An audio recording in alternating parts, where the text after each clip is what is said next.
The Oscars last night, Nora, big winner. And Fester, do you recall when I came in, I believe the Monday after we watched Nora? Michelle, we watched Nora back in what, January? Yes, when Julian was home. And remember, I was a little miffed at the beginning because how long was the beginning where it was just like no story per se? It just kind of meandered and followed its way through a strip club, you know? Julian and I disagree. We were on you about that right when you said it. Well, hold on a minute, but you can't disagree. Yes, I can. Oh, but I can disagree. But the beginning of the movie. I am disagreeing with you. This is exactly what disagreeing looks like, which we all can do. Thank you, Fester. Yes. I avoided it. But the beginning of the movie was the kind of the setup. Just a lot of observation inside a strip club is what was the initial setup, and I was trying to figure out where's this going, but that was all a creative and in very smart, deliberate way to kind of build the texture of like the strip club working environment. I'm just gonna say this. Yeah, you're probably the only like heterosexual dude sitting in the theater or anywhere if they're watching in their home, disappointed in the first 45 to an hour, 60 minutes of the movie. No, it wasn't that Every long. other guy is enjoying the setup, right? They're like a strip club that I don't have to go to and actually put dollar bills in the little strings. My wife actually dragged me to this strip club.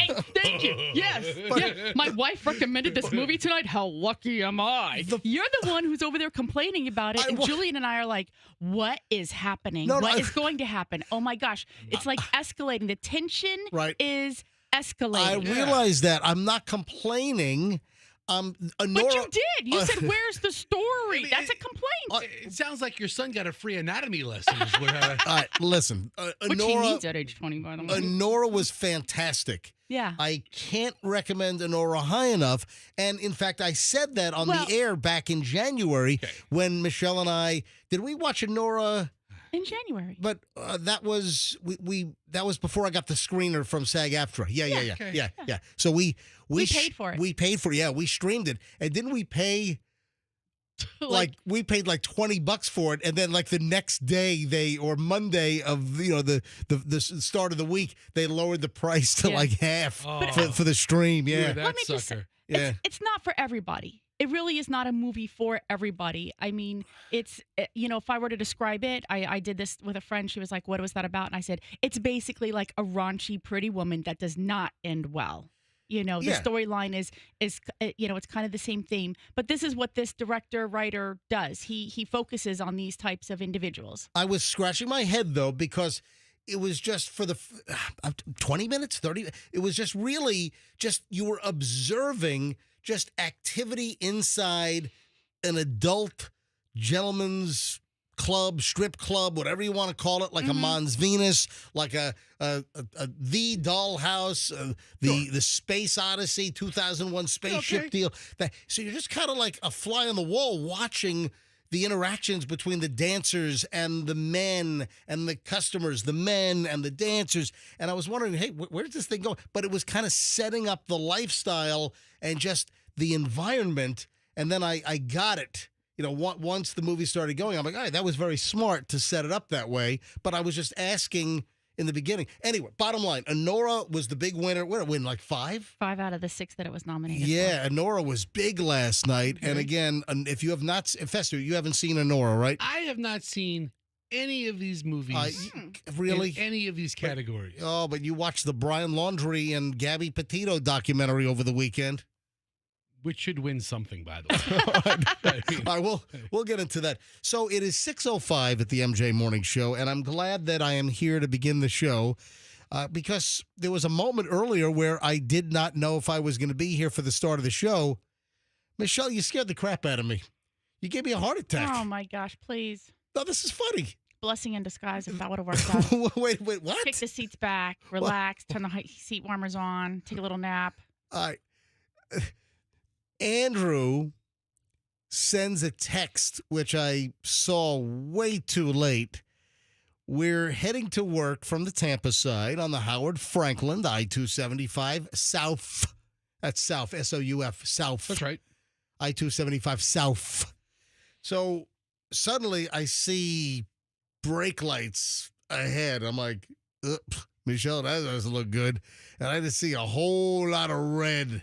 And I'm not talking about the less bright red. I'm talking about the bright red because the brake lights are on. Okay, you know when there's a traffic jam in front of you. I'm like, oh, crap. And then so we're stopped for a moment. So I pick up my phone to see if Andrew texted me something. And just a few minutes earlier, Andrew said, construction, Howard Frankenstein Bridge. I'm like, oh, crap. Meanwhile, Michelle is getting on Google going, can you tell the story from here? Well, you always want to know. You're always screaming at me like, What do you mean I'm screaming at you? I'm not screaming at you. No, whenever there's a complication on the road, you always immediately shout at me like, what does the maps say? Is there a red line? Like, you know, and it's I'm like, not shouting as much as barking orders. yes, All right, thank so you. listen to this. You know who I'm married to. Hold on, you think I'm an order barker? I mean, you're not a soft order giver. No. Hey, by the way, if you have a moment, Michelle, can you just please pull up Google Maps and see if there's it recognizes a delay in our immediate path? What? Oh my gosh, I think you used like 3 or 4 words more than he did in this moment. Oh, well. Yeah. So I didn't go, Well, it'd be really great. all right, so Michelle, pick it up from So, here. I Googled, Beasley Media Group on the Google Maps. And what did you say to me? You're not getting to work until 8:30, 7:30. It said like 2.5 hours. Oh, no, I know what happened. What? Yes. This happened to me before. what?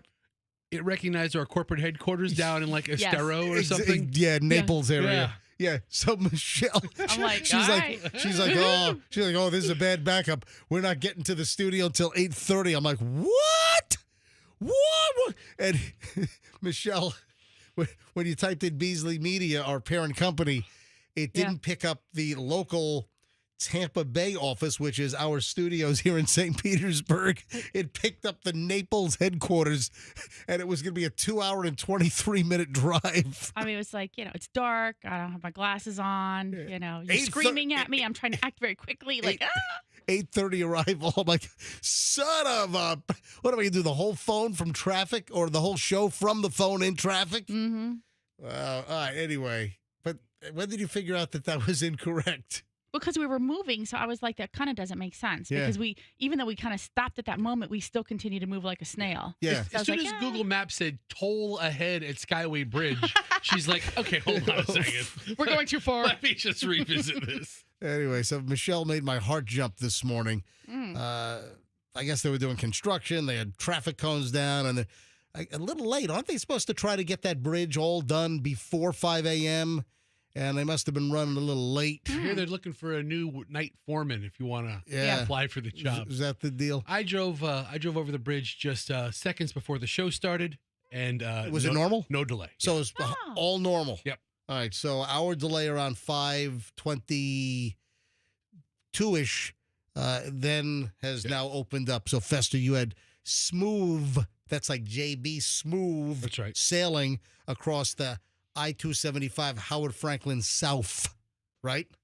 I really don't like you mispronunciating words like that. Yeah, me neither. Oh, you mean like you just mispronunciating? Yeah, but at least it fits me because I'm a clod. I mean, you use smooth and south. But you're doing it on purpose. Yeah, I'm doing it on purpose. I'm doing it because of lack of education and unfamiliarity with the English language. Phenomenal. It is 6:09, rolling up on 6:10. It is the MJ Morning Show Monday morning, and it's going to be a pretty extensively good show today. I'm very happy to report that I'm going to be very excited about what the hell is coming up. No major incidents to report right now.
MJ Morning Show. It's Q105, 104.7 FM. So I guess we're headed to a little bit of a food-centric discussion. All right. First of all, can you explain this tossed salad conversation that you just had with my wife? Something about tossed salad Sunday, and did I hear you say you tossed salad Sunday out the window? Yeah, we had tossed First salad. of all, what the hell is tossed salad Sunday at your house? So, I mean, every Sunday for the last several months, for dinner, we would make like a little mini salad bar and have a tossed salad for dinner. You'd make a little mini salad bar. Yeah, like you were a little mini restaurant? Yeah, you chop 2 tomatoes, you chop a cucumber, you chop carrots, a little cup of chickpeas, carrots if we had them. Garbanzos? Well, I prefer to call them chickpeas. Same thing. Yeah. Chickpeas and garbanzos, exactly the same thing. I have a hysterical joke that explains the difference. I'm sure it's going to be Do you know the difference between comedy club worthy. Do you know the difference between a chickpea and a garbanzo bean? No. I've never had a garbanzo bean on me. It's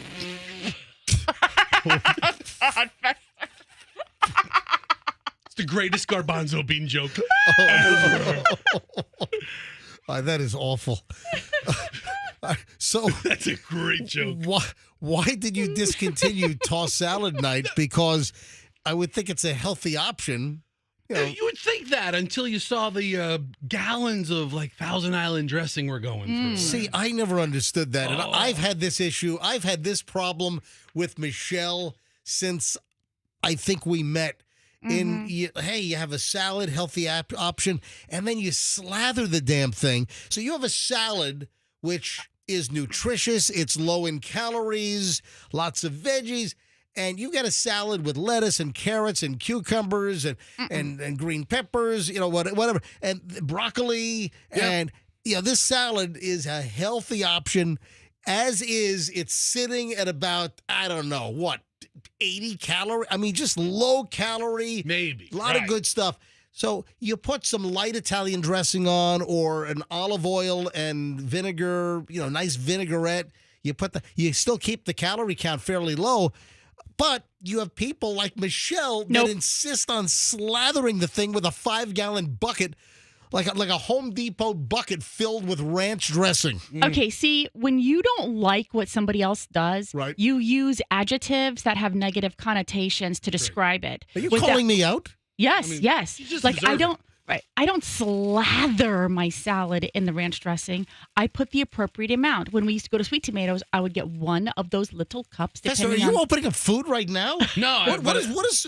I hear cellophane ruffling. I left something. Or rustling. Yeah, you're right. I shouldn't be playing this while we're on the radio. What is that? No. So St. Patrick's Day is coming up, and last week the radio station got a shipment of every tchotchke St. Patrick's Day thing. And From whom? From what? What is it? This one is by Yingling. It's a bottle opener. Oh, Yingling beer. Here. It's just a bottle opener and a... it's a green bottle opener from Yingling. Yeah, Yingling. Oh, Yingling. Such an Irish company. Let me show you. I'll open up the package. Hey, look at this. It's a green set of beads with a beer bottle opener. So you can It's a keeper. You put it around your neck. I'm doing it on. I'm doing it on MJTV right now. So anyway, I picked it up and That's me opening up bottles of Yingling. Yeah, listen. So I picked it up and I made the cellophane sound. Apologies. I would have lost $1,000. I would have bet $1,000 you were opening up some kind of a highly processed snack food item. No, that's this one. That's this one right here. What is it? This is the Sam's Club. This is the Walmart Great Value granola bar. Oh, fantastic! Yes. All right, so back to you, Michelle. All right, toss salads. All right, so ranch dressing. I don't slather my salad in the dressing. I put the appropriate amount, but because you have such an aversion to ranch dressing, you attach negative adjectives to your description. See, it's really annoying, and it makes me want to just throat punch you from across the table as we sit at the booth in Sweet Tomatoes. I just think that creamy dressings for salads ought to be outlawed. No, it's the best. I don't like creamy dressings. Thousand Island, don't like blue them. cheese, ranch. I don't want. Nope. Thousand Island is the devil. Ranch dressing. Do you know what? Is, You know what they do in Texas? They put ranch on everything. ugh, You know I why? Pizza and all kinds of You crap. know why? Buffalo wings. Because the food is so bad. That's what our neighbor told us. I don't believe that at all. I don't know. I mean, I put ranch dressing on a lot of stuff. I put ranch. well, I just learned this. Like you could put it on. You use it for French fries or like whatever Who else. told you that the food is so bad in Texas that they slather it in ranch? Who told you that? Our restaurant neighbor across the street. Oh, really? Oh yeah. Because they were there for a brief Yeah. moment right before COVID, and Right. and so we were talking about Texas because Right. Julian's girlfriend's from Texas, and Oh, yada that's yada right. yada. And so then Yeah. long story short, we get to the food discussion because that's always the best. Conversation. they put ranch dressing on everything in Texas because the food's so terrible. Oh yeah. Awesome! HBO! There's a Hidden Valley Ranch party in my mouth. Oh, yeah. Oh, Hidden yeah. Valley Ranch party in my mouth. Oh, yeah. There's a Hidden Valley Ranch party in my mouth. There's a Hidden Valley Ranch party in my mouth. All right, anyway, so you guys are having a salad discussion. So what have you replaced tossed salad Sunday with at your house? And then I heard something about breakfast cereal and waffles. So hold on. What the hell's going on in your place? So last night we've had dinner out the last couple of Sundays. So last night we're back home and we had nacho night, where I made a nacho bar. What, just give the kids a bowl of Doritos? Close. It was the Dorito tortilla style chip, or the Tostito Dorito, or the Tostito, The cup? like the restaurant style chips. Right, just a tortilla chip. Yeah, tortilla chip. Right. Just a regular. Yeah. But I bought a bag of it for the Super Bowl, and I never used it. Right. I didn't open my Okay. chips, so I had this bag of tortilla chips. Tostitos? Yes, the blue bag. I think. Dude, they were, you got to buy those so Cheetos. That's like the best supermarket chip out there. okay. Have you had those? No, but next time I'll put it on my. Dude, next hold time I on. have You nacho have night- you have never bought the. How do you pronounce that? Is it so Cheetle? The XOCHIT, whatever it is. That's the best. Oh. That's the best. Hands down, the best supermarket tortilla chip out there. Except What? they're so light that when you dip them when you slather them with the cheese and the queso fester, you know Yeah. what happens? A little bit of structural breakdown. Then that's not the best for me. Oh, I mean, the taste, dude. This is a sturdy chip. So you'd rather have like a drywall tasting tortilla chip than having a really good tasty chip? You're the only one that eats a nacho for the taste of the tortilla chip, when everybody else eats a nacho for the taste of all the other crap you put Yep. on it. Thank you. Let's just give you a bowl of dried chips. Oh, this is delicious. Yeah. Oh, He will. these are the best chips. You put the cheese on the chips, and we had tomatoes, and we had we chopped up a head of lettuce and had lettuce on for the top of the nachos. We had both. Your dinner was just tortilla chips with crap on top? Well, The dinner was nachos. yeah. Nachos. Yeah. Yes. So we had And if you- nachos last night. Everybody got to make their own plate. You put it in the oven under the broiler, melts the cheese down. So Put the toppings a on. good idea for dinner for you at your house is unhealthy appetizers No, from no, a no. Mexican menu? Listen, no. on Saturday, dinner was cheese sticks in the fryer, the mozzarella sticks. And What are you trying to make sure your kids don't get to 20? tomorrow we're having potato skins. Oh my God. Wow. It's the TGI Fridays meal plan I would at argue- Fester's house. Nachos are a moderately unhealthy meal, not a terribly unhealthy Yeah, meal. I mean, yeah. there was ground beef, there was fresh vegetables. See? I got to use my can of sliced olives that I haven't opened in a Great. couple Wait. of months. Most importantly, Yeah. did Hadley and Hudson love it? I had a great time. All right, so what's the deal with breakfast cereal and waffles? On Monday mornings, hold Yeah. on, Michelle and I catches up with everything each of us ate over the weekend. And I said I made waffles on Sunday morning. And to give them a little color, I put cereal in them, in the batter. Mm-hmm. So like What, you poured like Fruity Pebbles in the waffle batter? close. Tricks. Tricks. Tricks. Silly rabbit. Tricks are for Fester. Well, I made half a dozen waffles in my Belgian. I bought one of those Belgian waffle irons that like the hotels that flip Uh-huh. over. Yeah. You know? Yeah. So it's a big appliance. And but we make the So that's your hack, is to pour like an unhealthy sugar-filled breakfast cereal inside the waffle batter? Yes, and it comes out speckled. It's like a birthday Oh, I never confetti cake. I never thought of It's doing like confetti that. waffles. Wow. Where'd you learn that hack? Just a lifetime of being fat. You come up with other ways to add food to food. Why don't you just pour like mini Snickers bars inside the batter? You know what? If it wouldn't make such a mess, that'd be a great idea. Because I've tried putting like chocolate chips in the Yeah. waffles. Chocolate chip listen, waffles. chocolate chip pancakes, that's a thing. Yeah, chocolate chip waffles are a thing too, but you have to use the right chip. Trix breakfast cereal and waffle batter. Good stuff. All right, then quickly here, Michelle Yes. and eggs. A lot of people getting ready for work, school, breakfast time. Mm-hmm. Cage-free eggs are not all they're cracked up to be. Get it? Dude. No, a lot of the farmers, well, we all know about the egg shortage and the prices going through the roof. And the deal is, now, Michelle, the eggs that you like, the Vital Farms, are Yes. those cage-free or are they free range? I think they're free range. Okay, so free range means they get to run around outside. Mm-hmm. Yes. All right. But you cage. also have to be careful what they're being fed while they're outside, right? Like you don't want them to still be feeding them junk. Waffles with tricks in it. Okay, yeah. It's a similar concept. You'd be lucky to get a chicken eating my waffles. No, I was reading something that you talk to a lot of producers and you even talk to some of the the activists that a lot of them push for cage free. Mm-hmm. But I read something that cage free is sometimes worse, often more stressful for the birds, that they're still kind of confined inside Mhm. like a chicken house, Mm-hmm.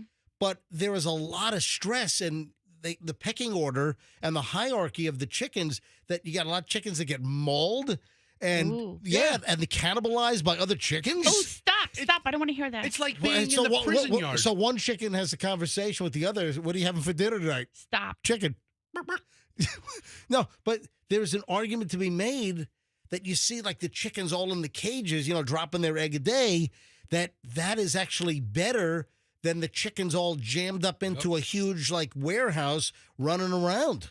Or how about we let them run around on the pasture the way they were supposed to be? Well, that's probably ultimately the best. No yeah. way. Yeah. Anyway. Jam my chicken in a small cage. But Michelle is driven by the yolk. You hate Oh. you hate like pale yolks. Yeah.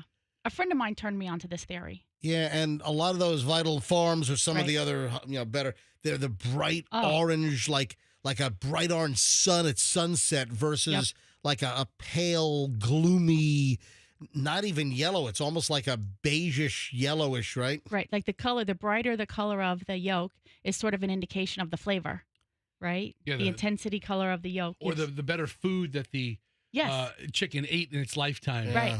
Or it was still alive. Yeah, I know. But Allegedly, you can tell what the feed is, and is it like they eat more bugs out in the pasture if they have like yellow or orangey yolks? Or Sometimes you'll even see the little bug in your egg. no, you don't. Yes, you do. When you see a little something there, It's a they baby- tell you it's a baby like chicken. it's not a no. It's a baby It's chicken. like something that didn't, get digested Are you properly. serious? Yeah, yeah. Really? Mhm. So you can have a beetle in your egg? Well, no, because they don't Well, eat like beetles. beetles. Okay. All right, 6:30. Cockroach makes it to my egg. I'm going to eat it. Oh, gross. If it's made it that far. 6:34 at the MJ Morning Show. This has been Food Talk with MJ Mm-hmm. Fester and Michelle. Great pile. I mean, really tasty pile. Sprinkled with tricks. Next, early Morons in the news in minutes. Next, MJ Morning Show on Q105.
Morning Show, and this is Morons in the News time, Monday morning, and this is therapeutic. Why is this therapeutic? Because when you listen to these Morons in the News stories, clearly your life has to be better than some of these stories, even if you're going through a little bit of a rough patch. Yeah. So that's why I call this therapeutic. We have a convicted felon accused of waving a gun in a Walmart out west. Yeah, not a good look for you. Not a good look for you. This is Denver area. Police arrested a convicted felon after he was reportedly caught waving a gun at a Walmart. Fully caught on camera. Why? Because Walmart has a jillion cameras in the store. I love this. Commerce City, Colorado Police Department. Headline on their Facebook account. Don't be waving a gun around in Walmart. Just another don't do it here. Yeah. Commerce City, Walmart. Cops were called. Respond to Walmart. According to police, the suspect was seen on surveillance footage waving the gun in the store and then placing it in his backpack. Why the hell would you be waving a gun in a Walmart? Just waving it. And then you're a convicted felon, so you're not supposed to be in possession of a firearm. What a schmuck. You ever go to Walmart and like the aisle is jammed up with people just looking at stuff that you know they're not going to buy, and you just want them to move? You wave a pistol around. Gets them to move? You will clear that aisle out. They're gone? Yeah. Run like cockroaches? What a schmuck.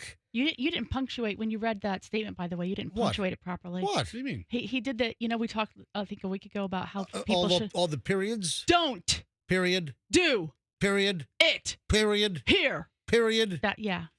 I think he was making, the law enforcement officer was making a statement by doing that. My apologies. Have you seen the body cam footage? Yeah. Yeah. You know, I saw the surveillance footage as well. So that's body cam.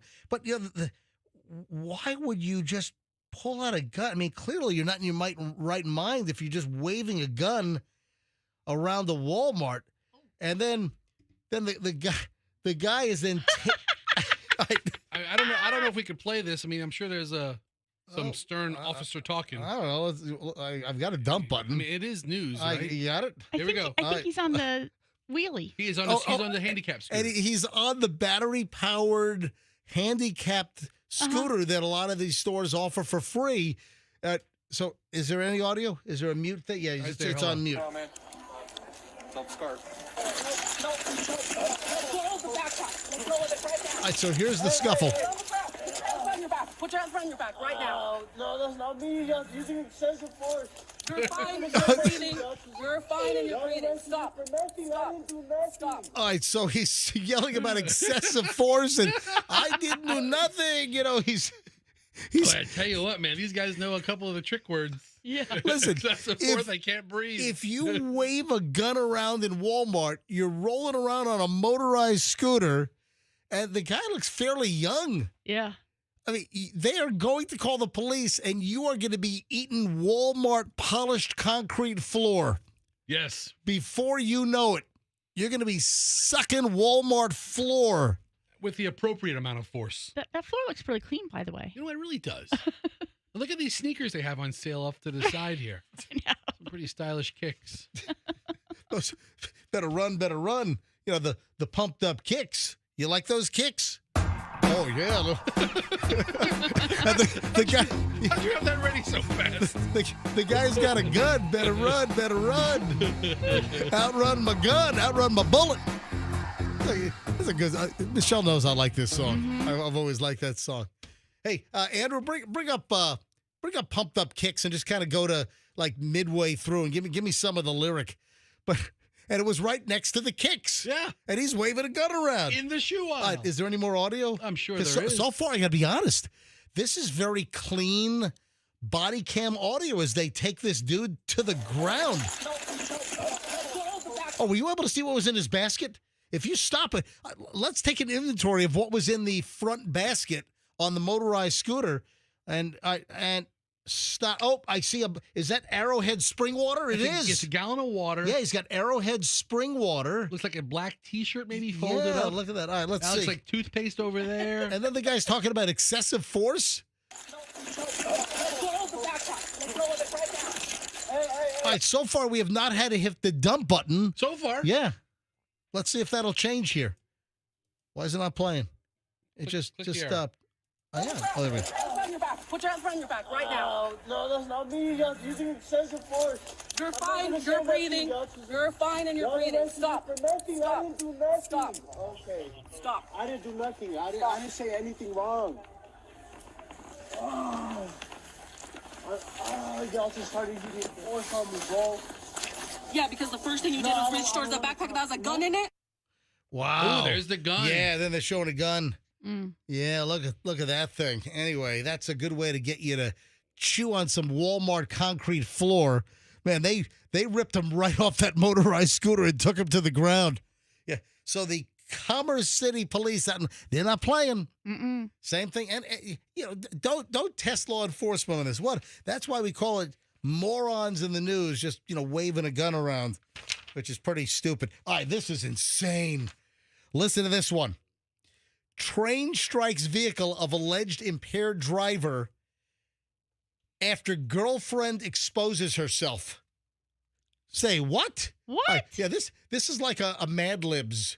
Remember, Yeah. this is like a Mad Libs deal. The next sentence isn't supposed to make this much sense. All right, listen to this crap. A driver stuck on a set of railroad tracks made it out safely before the vehicle was smashed into by a Norfolk and Southern train in Indiana, LaPorte, Indiana. Listen to the circumstances here. So the driver was stuck on the railroad tracks, was able to get out of the car. Here comes a Norfolk and Southern train. The crash and his arrest might not have happened if he had not been seriously impaired behind the wheel before a woman showed him her breasts while they were FaceTiming each other. Oh, that's great. Oh, my. So he's drunk. He's driving a vehicle, gets stuck on the tracks. She's flashing him, lifting up her shirt or whatever, exposing her breasts to him while he's driving impaired. Oh, my God. I mean, I'm all for FaceTime flashes, if you know what I mean. But not while you're driving. Yeah. So the charges are against 27-year-old Zachariah Vigil. You know what we ought to do? We ought to go to the prison and have a candlelight vigil. Yeah. What are y'all here for? we're here for we're having a vigil. Vigil. The guy's last name is Vigil. Vigil. You know what this was? What? Booty call. Oh, was he on the way? Oh, yeah, he was on the way to her house. And she was getting him all hot and ready with a little FaceTime flashing while they were driving? It's 2 a.m. You got to get the show on the road. It was. It was about 2 a.m. Last week. It was Monday last week when Vigil was driving to his girlfriend's house According to the charging information, Vigil told investigators that he became distracted by the sight of her breasts that she was showing him on FaceTime, which caused him to drive up on the rails next to the crossing, according to the court documents. Police said Vigil tried pushing the car off the tracks. Wow. Hey, Andrew, you got to get me the train smash sound effect. Stick that up on the button bar for me, He would was you, aware please? enough. He was aware enough that he was stuck on the tracks. Right. Oh, yeah. He got out. Did he Yeah. still have his cell phone in his hand, Yeah, looking at the boobs while he's pushing with one arm? So he tries to push the car off the tracks. Yeah, that's going to be effective. According to court documents, the woman picked up Vigil and was just leaving the scene of the crash when they were stopped by one of the responding officers. Vigil, who was in the front passenger seat, had an alleged blood alcohol level of 0.273. So let me get this straight. Girlfriend flashes him on FaceTime while he's driving to her house. Mhm. So was he home just boozing it up, Well- or was he at a bar? Maybe, No. yeah. Well, I What? don't know where he was, but Yeah, but- it was after the Super Bowl. Right. So the story's just coming out, but it was Yeah. it was a couple of weeks ago, Okay. and so maybe he was at a bar drinking, or he was at a Super Bowl party, and then the Mhm. girlfriend's trying to entice him with some post Super Bowl action. How'd you like to score on these? Yeah. And she flashes him, stuck on the tracks, and then How'd you like to put it right between the uprights? she throws the t-shirt. All right. You know, She throws a t-shirt on and goes to pick him up.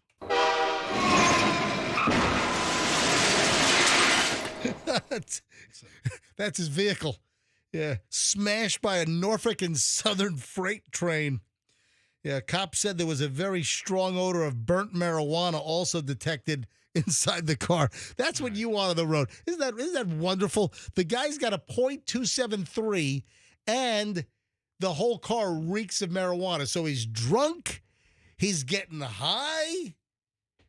All right, so this guy is a terrible guy, but this Guy's sounds, a mess. this sounds like a great girlfriend. She flashes you on FaceTime, entices you to come over. She'll pick you up after a train hits your car. She's a good And egg. then she races to the scene to go Yeah. pick him up. Yeah. And the cops were responding, obviously, while she was trying to pick him up, and that's why he was busted. Wow. I love everything about that girl. I got to see a picture of her. Yeah, right? You know what? The whole story is going to get spoiled once you see her picture, though.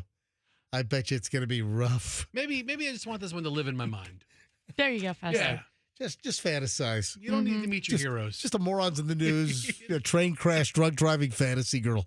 All right, that's Because he's a looker. with a boob with a boob flashing thing. All right, 6:53. Oh yeah, he looks like he's missing a couple of chromosomes. All right, 6:53 at the MJ Morning Show on Q105. When we get back, we start the 7:00 hour. Coming up, I've got two AI issues. So AI, think about this. AI stands for what? A little quiz when we get back. AI stands for what? That's number one. Then, oh man, you might want to have a conversation with your kids before they go to school today. Something happened in a Texas middle school classroom that is like, what? Come on, middle school? You ought to know better than this. So we'll get into that here in just a second. And then I've got an illiteracy question. This is unbelievable. How does this happen if the student is illiterate? I mean, I am floored and blown away. So hang on. Clearly, there's some interesting crap next here on the MJ Morning Show. Yeah, Fester, what's your little look over there for? No look. I mean, I'm a borderline illiterate myself, so I'm mildly interested in this story. No, I saw a look. It was a look. Looks like you were giving me a look. A little look. All right, I got a look. I just said I had a little look. BLI. All right, Borderline illiterate. 7:00 hour starts next. So, the riddles will be solved in just a minute if you keep listening, and I highly recommend that you do.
7:01 MJ Morning Show, Monday morning.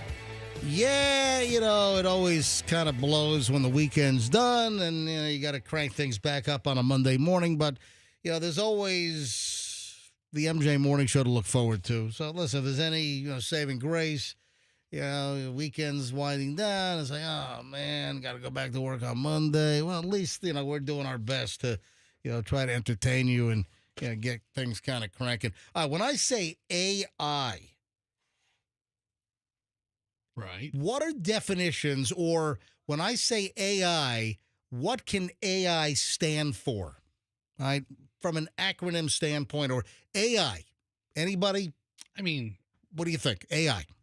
Very recently, AI always means like artificial intelligence. Yeah, obviously, that's the obvious standout. Right. So if I've got two AI stories. Right. Yes, one would be AI, artificial intelligence, which that seems like, like a year, 2 years ago, it just kind of popped up, and now AI this, AI that, everything's AI, right. AI. It's gonna, extinguish humanity. AI, right? So, and then all the dystopian stuff and AI. All right, what is another definition of AI? AI also stands for ass infection. Oh my God. If you have a really itchy butt. Stop it. All right. AI for artificial intelligence. That was right. That was correct. No, ass infection. Dude, that is grotesque. What is the matter with you? I don't know. I thought it was a medical story. It happens. People have ass infections. Far before we heard of AI, or long before AI was anything prevalent, AI meant something else. I have no idea. If it's not ass infections, then I'm out.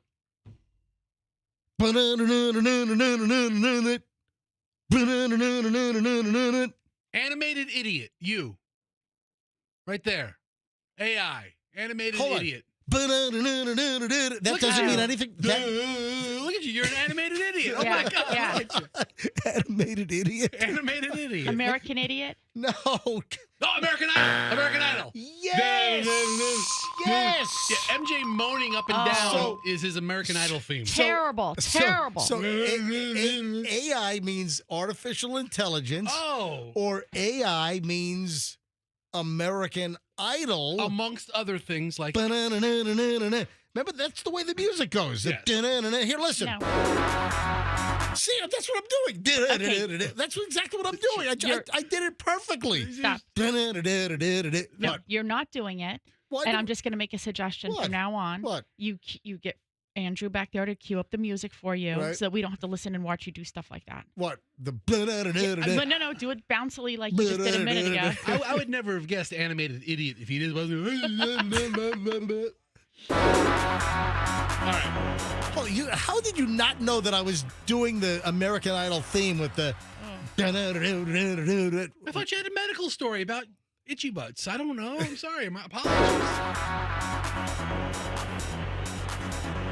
Oh no! Hang on a minute. We've got a caller with another AI. Okay. Oh, she's gone. Okay. Oh. Yeah. What was her name? We didn't get the name. There was a female caller that wanted to give us another definition of AI. All right. Artificial insemination. Oh. Yeah. See, there you go. Yeah. American Idol, was that the premiere last night? I think it was a preview. Yeah. But that's not why I'm doing the story. Oh, okay. So after the Oscars. Right after the Oscars, they did some kind of an American Idol thing. Listen, the last thing I want to see at 11:35 on a Sunday night is Ryan Seacrest. So we didn't watch any of that crap. All right, so let me get to the AI deal. So the first one is artificial intelligence, and some Chinese company has launched a sex doll which is run by AI, and if a guy suffers from something that occurs too early, not going to be any more specific than that, Yeah. the doll will console the guy. And one of the lines is, 2 minutes, that was great. I don't know if that's exactly consoling.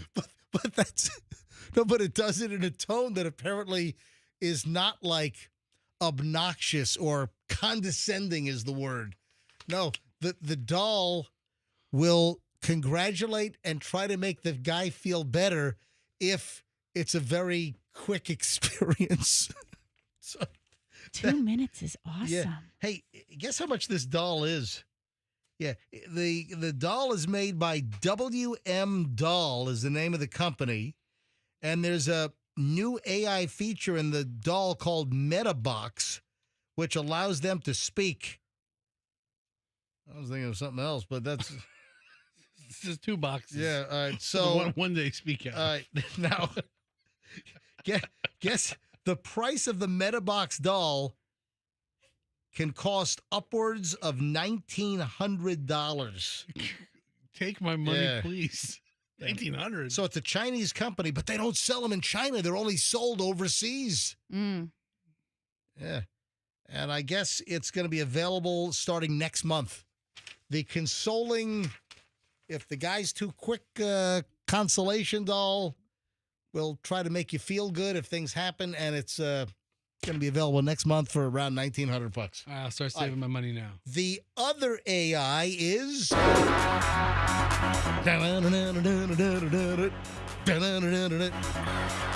American Idol. Now, I've really lost track of American Idol, but I saw this American Idol fan favorite, Colin, is it Stough or Stough? Stough. I have no idea. 20-year-old kid. American Idol fan favorite. Mm-hmm. Crashed his car, drunk driving, underage, because he's only 20. Mm. That's not good. So that would be American Idiot. It sounds like the makings of a country western Or song. American Intoxicated. Yeah, right? That's another thing for AI. American Intoxicated. Yeah, American Idol stud Colin Stough. Stough, Stough? S-T-O-U-G-H. Stuff? Crashed his car outside of Nashville. Yeah, I guess he's a country music kid, 20 years old, was arrested early Friday, this is according to TMZ. Crashed on the freeway outside of Nashville, Tennessee, according to TMZ. He was apparently a favorite. He placed third on one of the seasons recently, I guess, of American Idol, charged with DUI, underage consumption of alcohol, failure to exercise due care, taken to the hospital. Still no report on injuries, though. He was booked into the Williamson County, Tennessee jail. He has since bailed out. So this happened Friday night. And he seemed to allude to the crash on an Instagram video that he shared a snippet of a song overlaid with the caption, "I'm not perfect and will never claim to be, but I will admit when I'm wrong, and that's a fact." Yeah. That sounds like a country song. Yeah. You wanna put that into a verse? I'm not perfect, I'm never will not be. perfect and I never claim to be, but I'll admit when I'm wrong, and that's a fact. There you go. Yeehaw! Instant country hit. I'm not perfect and I never we- claim to be, but I'll admit when I'm wrong. No. And that's a I fact. got a better line. Yeah, what you got? I got a better line. Give it to me, big tech. I'm not perfect and I'll never claim to be when I crash my car on a road in Tennessee. Woo! I like it. See, there you go. Let's All run right. with it. That's a big hit. Get that over to QIK right away. Let's go. Hey, Let JR and Lana, they could debut that. country people, y'all play I'm not this. perfect and I'll never claim to be when I crash my car on a road in Tennessee. Tennessee. Dude, that's a hit. Oh man. That is a freaking hit record. Get RCA Nashville on the phone. That is a hit freaking record right there. Get this young alcoholic kid here, Colin Sloth, whatever his name is. Get Colin Treesloff. I have no idea how to pronounce the guy's name. I've never heard his Sloth. name before right now. Slough. Sloth? He's a tree sloth. Not to be confused with a tree sloth. Dude, that lyric is great. I'm not perfect and I'll never claim to be when I crash my car on a road in Tennessee. That is, I'm telling you, that is better than actually most country songs that I've heard. It really is. I mean, most country songs these days are about alcoholism anyway. All right, now, have you listened to country radio lately? moving along. I have not. It's all You know, alcohol songs. I'm not a country music fan. I don't take it away from anybody.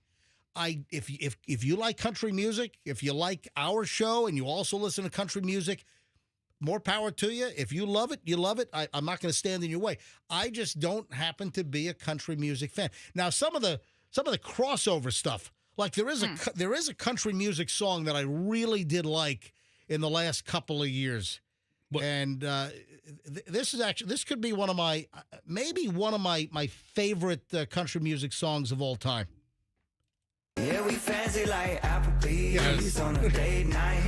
Got the Bourbon Street steak with the Oreo shake. That's about it. That's all I know. Mm-hmm. That's all I can come up with.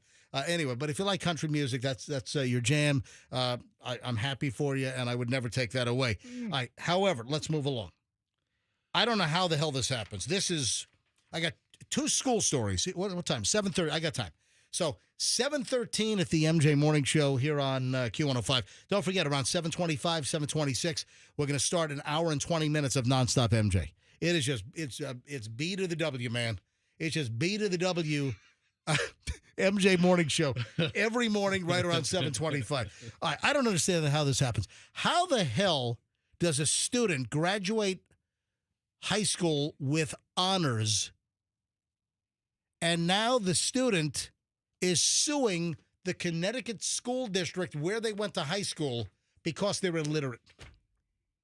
How do you graduate with honors if you are freaking illiterate and you can't read and write? Connecticut honors student suing the school district, graduated from the Hartford, Connecticut public high school system last June with honors, even got a scholarship to UConn. Wow. Wow. Alicia Ortiz is claiming that she cannot read or write.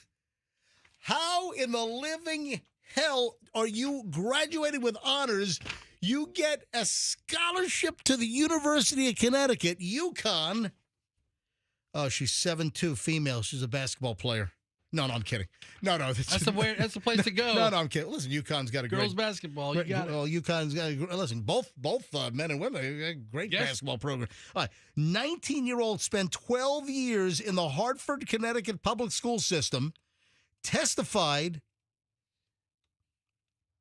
at a council meeting explaining her unique situation, how the education system failed her. I decided the school, had 12 years. She claims she's illiterate. She cannot read or write. So she's suing the Hartford Board of Education, the city of Hartford, and her special education case manager. According to her lawsuit, she began having problems with letter, sound, and number recognition as early as first grade. They weren't able to sort this out and figure, how do you get through 12th grade and graduate with honors, and then you're accepted to UConn and you can't freaking read or write?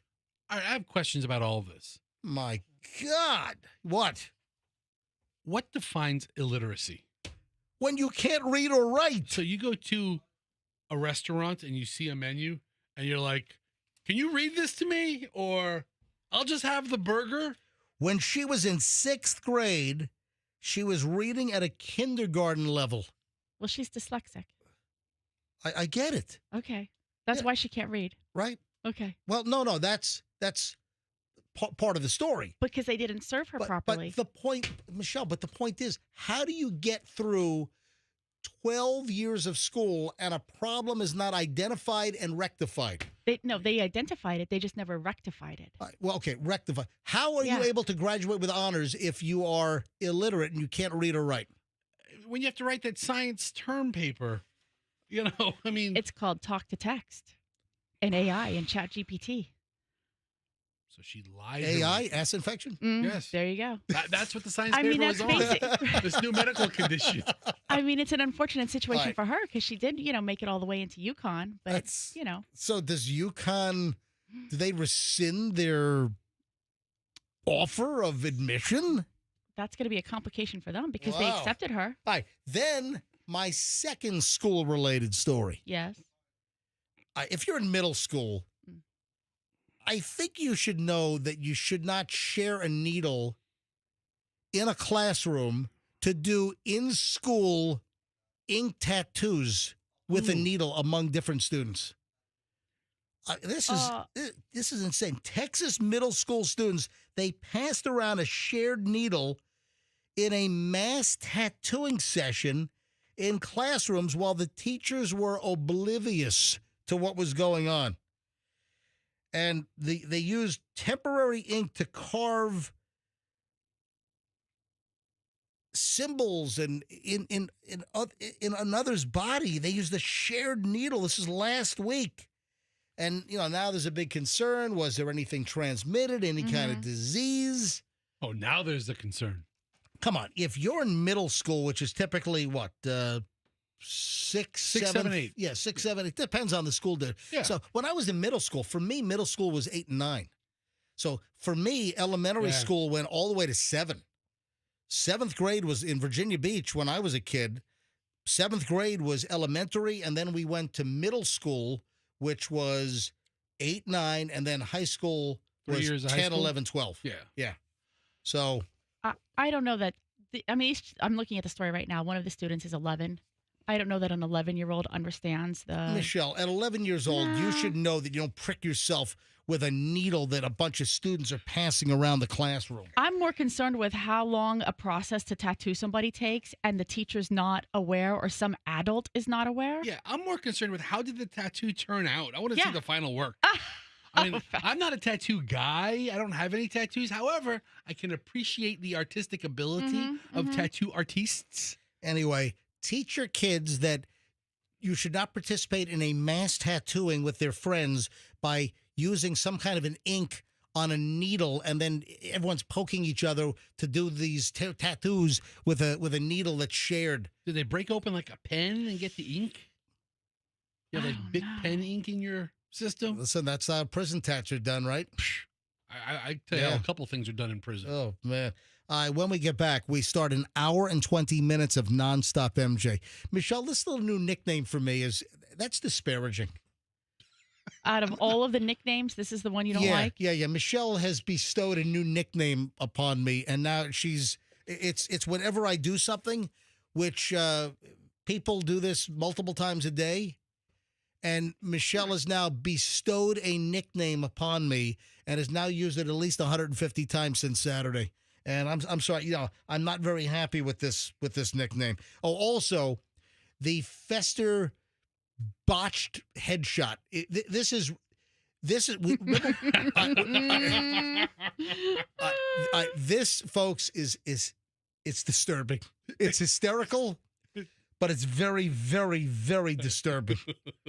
I forgot about that. And then all kinds of people are hitting me up because I'm going to the Philippines to go scuba diving, and a couple of divers were, there was a shark incident, and I have 35, 40 emails from people. MJ, be careful. There's a shark attack in the Philippines. Well, hang on. There's a whole lot more to the story. We'll get to that. And that's just scratching the surface. Oh, I've got a couple of relationship things that we've got to get into as well. Regarding love, men and women and falling in love, you got to hear what's going on and what new science says about men and women and falling in love. This is really eye-opening. And that's next. All that crap, next on the MJ Morning Show here on Q105.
So 1 hour, 20 minutes of nonstop MJ starts right now.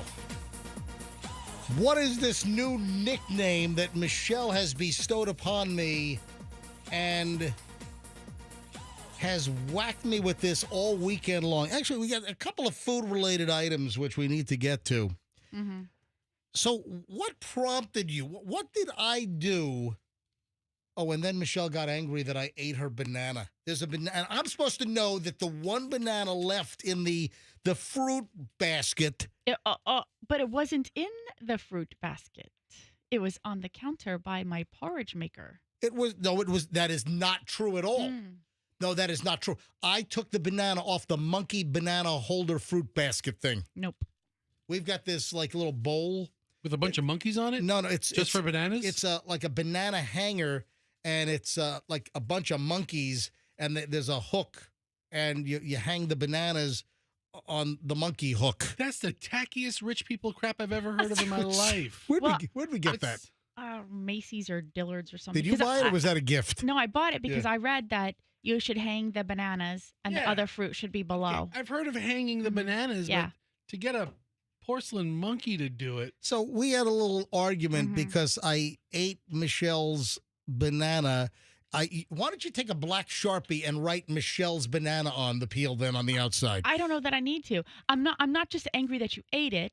You ate it, but then this is a pattern with you. Yeah. You never inform the community members of our home, our family, that hey, I ate the last banana, or hey, I drank the last whatever. You never tell anybody, and then you go to the grocery store and you don't replenish thing that you ate the last. Is that a thing? Is that a thing that you have to inform the community when you use the last of something? How do people know? Is that a rule? How do you know to refill something if nobody knows? I got to disagree with Michelle here. Is that a rule? I mean, there's a banana on the counter. The banana was starting to turn brown, and I decided to eat the banana before it went completely bad, and I had to throw it away. And I'm supposed to be psychic that You've been putting cinnamon sticks in your cream of wheat. And banana. That's why. No. Last week, in fact, when you went to the grocery store, I said, hey, can you get some bananas so I could put them in my porridge? Porridge? It's cream of wheat. Whatever. It's porridge. What are you, Goldilocks over here? Yeah. Right. Which bear are you? Yeah. All right. So, let me tell you. What is this new? Oh, now I got another nickname, Grumpy Bear. Grumpy Bear. What is this new nickname that Michelle has bestowed upon me? And this is because I ate your banana. And what else did I do? I guess it's a series of events. Michelle is now calling me the foraging beast.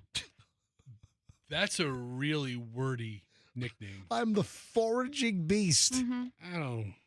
Because you're not really even hungry. You just want something to eat. No, and you just move into the pantry or the refrigerator and you open it up and you just rummage around in this chaotic, fashion, just moving food around until you find something. And inevitably, you know what you eat? You eat my food. You don't eat your food. You don't eat the food that you bought for yourself, your snacks. No. You ate my raspberry Pop-Tarts. All right. So this is another argument. So Michelle's got 3 boxes of Pop-Tarts. I have not had a Pop-Tart in maybe a year. And I wanted something sweet. I go into the pantry and I see 3 boxes of Pop-Tarts. 1 box is open. And then Michelle says to me, which Pop-Tarts are you eating? And I'm like, I think it's a raspberry. And then she, oh my God, you're eating my... Michelle, you can... I didn't eat the last one. There's still another packet in there. You can go to the supermarket and get another box of raspberry Pop-Tarts. Or you can go to the supermarket when you pick up more bananas, you foraging beast. So now I'm the foraging beast. And then now I'm the shirtless chef as well. Is that that's just gross. Is that on the Food Network? Can you imagine the shirtless chef? I mean... MJ is the shirtless chef. I'm telling you, you're sitting here putting up rando crap on your Instagram. You start a page of you doing topless cooking. Shirtless chef. Yeah, you'll be up to 200,000 followers in no time. That's a thing. And so Michelle said... It's gross. Well, here's it. Last night, we had a nice early dinner, 5 o'clock dinner, and I had some of my my last batch of bolognese. Bolognese. Okay, all right. My last batch, I had 1 quart left in the freezer. Mm-hmm. So Michelle said, "Hey, let's do pasta night." So I've got some great bronze die cut, real deal Italian tagliatelle, which is the proper noodle to use with a bolognese. Oh yeah, sure. And I grabbed the pasta pentola, the little the pot for the stove to boil the water, to put the pot, and I didn't have a shirt on. And we've had this discussion in the past. I like to, in the house, I like to take the shirt off. I just like the cool air on my body. It's like I'm on top of a mountain with the breeze going through my hair, like I'm eating a York peppermint patty. The cool air that you refuse to turn on. Anyway, listen. What's going on here? I like, in the house, I do like to just take the shirt off. So I heat up the water yesterday to make the pasta, and Michelle's scolding me, put a shirt on.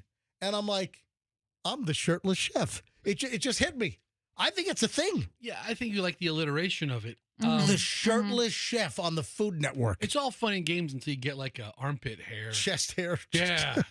Right? Little upper back hair just kind of falls into the bowl. Oh, fester. Now I'm the foraging beast and the shirtless chef. Foraging beast is a little, I don't know. It's not like he's in the yard eating mushrooms. No, but that's what it is like. It's like he rummages around. I mean... But for the fact that he is actually a human and using hands, you really could see him using like a trunk or his nose and like just sniffing like food an out. anteater? Yes, like yes, an aardvark? yes.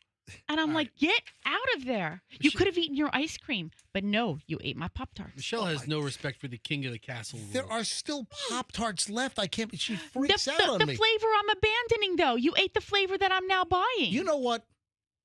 Most of our fights are over food. Yeah, it really seems that way. Most of our disagreements are over food. All right, let's move on to Fester's picture. We got to talk about the Oscars. And I got a little bit of a funny Oscar pile, a couple of audio bites to play, some observations to make. Just a quick little recap. First, though, if you have not seen the Fester Photoshop fail, If you have not seen the utter, complete Photoshop disaster, I mean, if you tried to do this and make this horrifically bad, I don't know how you get to this. Fester, explain what happened here. So we here at the radio station, we have publicity photos and we have marketing material for advertisers to know the on-air personalities, and we have somebody dedicated to creating that material. MJ and I have not had a photograph taken of us professionally by anybody at this company for 4 years. No, yeah. 4 years. All right, so what happened? Web department comes to you and they want an updated Fester photo. They're like, hey, Fester, we really need your latest photo. And I was like, well, go back in the archive. I think I have one from like 2020. How about you guys hire a professional photographer and have like real high quality headshots done? And then somebody in the back says, I guess I could find a more recent one on your social media account. And I was like, if it's on my social media, you're free to use it. And I kind of walked out and I didn't think twice about it. So the headshot or the face shot that I use for my Facebook page, right, my personal Facebook page, is me sitting. I'm on vacation, palm tree in the background. I'm wearing a Tampa Bay Rays cap, and I have a big old cigar. Big old stogie in his mouth. Right. And Fester has kind of a grin, kind of a fun-loving Fester grin. Little smile. But he's got a big, giant cigar hanging out of his mouth. And I guess the web department was uncomfortable with the cigar in the publicity shot. So they decide that they're going to. Well, so somebody said, "Hey, that's a really good picture. Is there any?" And then they're like the manager. Like I'm looking at the photo. The manager just said, fleetingly, "Is there any way we could remove the cigar?" And then walks away. Photoshop the cigar out of Fester's mouth, folks. You got to go to my Instagram. You've got to go. You must go. You have to go to Certified MJ Radio, my Instagram, and take a look at the Fester Photoshop fail. It's a real quickie. There are 2 still shots, but I turned it into a reel, and then I narrated it. Can you go right to the beginning? Hold on, refresh so I can play the audio here quickly, and go. Hey, it's MJ from the MJ Morning Show, Q105 Tampa Bay, 104.7 FM. Our web department needed a picture of Fester, and they didn't want to use this shot with the cigar, so they did a Photoshop. Look at this. Oh, my God. What the living hell did they do with his teeth? Oh, my God. You got to take a look at this thing. If you want to laugh, you know, I had people, look at the comments. Someone's like, I just spit my Diet Coke out. And, you know. Is it the funniest thing you'll see in your entire life? No. Is it the funniest thing you'll see today? Maybe. Yes, I think so. It's a good shot. Yeah. It's on my Instagram, Certified MJ Radio. What item is it? Is it like 6 down now? Is it, let's see, 1, 2, 3, 4, 5, 6. I got to go back a page. No. Stop. Just scroll up. I'm on the mark. I'm on the page. I got to go back to your front homepage. All right, but it's like the 6th thing down. Certified MJ Radio. Right. My second. So what number is it? It is 1, 2. It's 4. All right. It's the 4th thing down. Look for Fester with the cigar in his mouth, and then just play it. Turn the audio on, and then just see the comparisons and look at what happens to Fester's face, his mouth, his teeth when the cigar was digitally removed. I don't know what the hell. So then I'm walking by a couple of days later after they asked me for the photo, and the manager apparently said, "Hey, can you get rid of the cigar?" We need to bring whoever did this into the studio, just have a little conversation with them. I don't know that Photoshop is in their job description, and I think it will fall under the, hey, I gave it my best effort. Oh, you think? You know, but man, you think? It's hysterical. Holy crap. I mean, when you showed me that, I burst out laughing. Absolutely burst out laughing. All right, we'll get to the Oscars in just a bit. First, though, when it comes to love, who falls in love faster, typically? The man or the woman? In a conventional relationship, who falls in love quicker? Anybody? Bueller? Anybody? I mean, I don't want to say this is 50-50, but I certainly have an opinion on who falls in love faster. I think most of the time, it's the dude that falls in love first. Correct. Because mostly the dude can't believe somebody's actually, doing this with him. So some science. I am amazed that this is actually happening, and I'm a participant. Yeah, some science here says that men fall in love almost twice as fast as women, according to new research. Yeah, I completely agree.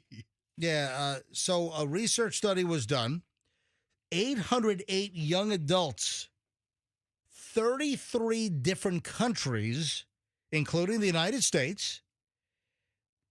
It reveals the differences between men and women when it comes to falling in love. And it reveals that the average man takes a little over 4 weeks to fall head over heels in love, while women are a whole lot slower. That women, it could be at least a couple of months. If the chemistry is all there and the so-called, whatever that tilt is, whatever that hump, whatever that bump, whatever that little, the little speed bump you got to get over to then turn on like the love hormone or whatever. Guys can do it very, very fast. Usually it's because of the hump. I'll tell you what. Little over 4 weeks for the men, but women can take 2 months or longer. So the man falls in love a whole lot faster than the woman on average, according to this research. Yeah, I mean, I completely agree. I'm trying to think back, like when it comes to Michelle and me, who... Yeah, think back. Yeah. What? You go ahead. Rock bottom. You think back. Rock bottom? Yeah. Oh, we're back to rock bottom? Yeah, in this context. All right. What was the rock bottom So definition the rock again? bottom was the person you date at age 19 is the worst version of the person you're going to date. Right. Because every person you date subsequently is going to have something better about. So at 19, and was it the woman and the guy? Okay, so the woman. I think it was only the women's perspective. Yeah, from a woman's perspective, right. The guy you're dating at 19 is your rock bottom. Yeah. Yeah, that was a story we had a couple of weeks ago. The next guy you see is going to have a better feature about him than the next person is going to be even better than that one, logically. Guess what? I never made it to the next one. She was one and done. Rock bottom. I just stuck with it. Look at you. Yeah, I know. If you had to do it over again, would you change things and not get involved with me?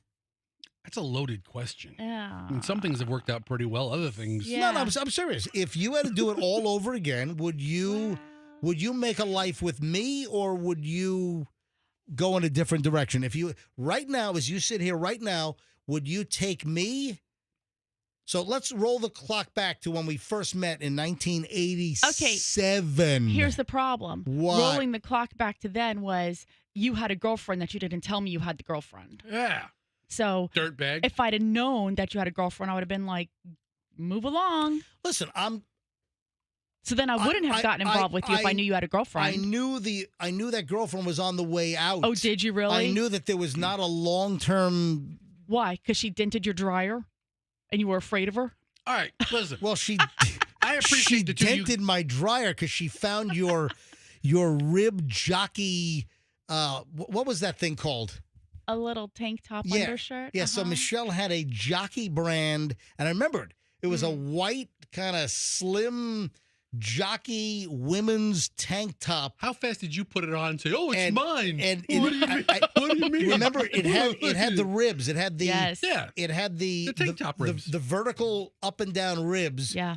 And it was like a jockey wife beater. Oh, yes. God. Yeah. So was this Beth? Do you have to bring? What's wrong? Why did you bring up the name?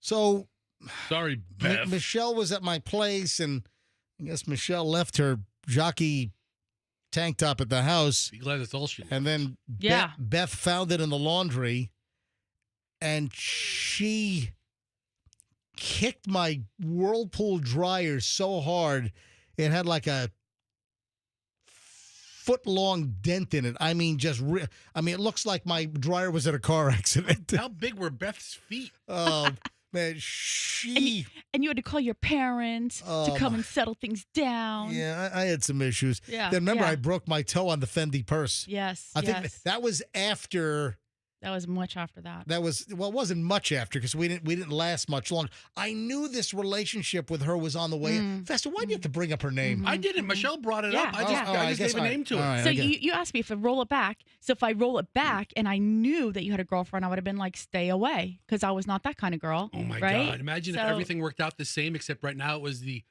MJ Fester and Beth morning show, and she's over here. She's over here in the corner. She's like, "Hey, remember the time, Todd, that I kicked your dryer because you brought that hoochie coochie Michelle over? I'm never gonna let you live it down, you sons of bitch. Remember that time you broke my purse, Todd? She didn't sound like Rosie Perez, Oh, okay? She looked like her. No, she did.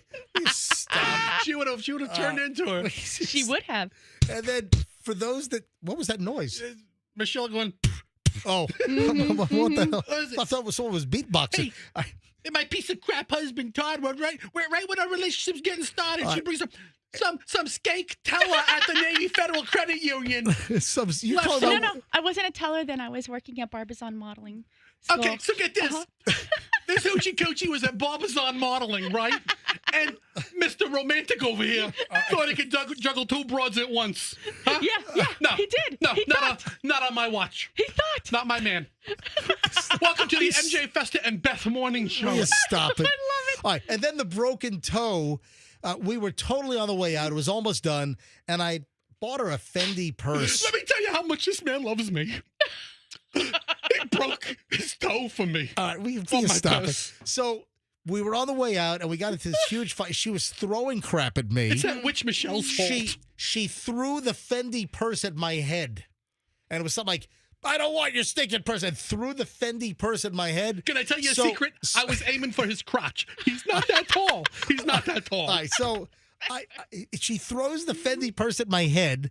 It falls to the ground, and I put my foot on it, and I'm angry, and I would never, touch her.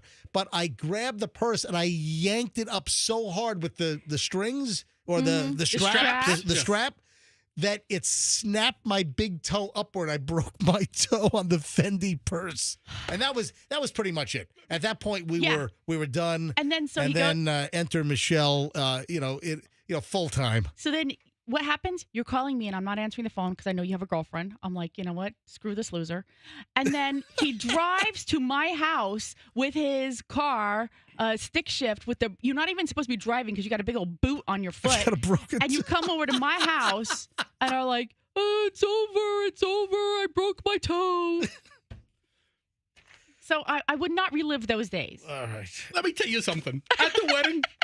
At the wedding, my father called him Nine-Toe Todd. I love him, though. I love him. All right, Fester, knock it off. Fester, I love it. All right, knock it off. Fester and I could go all day. We'll get to Oscars in just a bit. I just won an Oscar for my portrayal of Beth. That's great, yeah. All right, so take a moment here, and let's talk about sleeping nude. Mm-hmm. Good or bad for you? Good.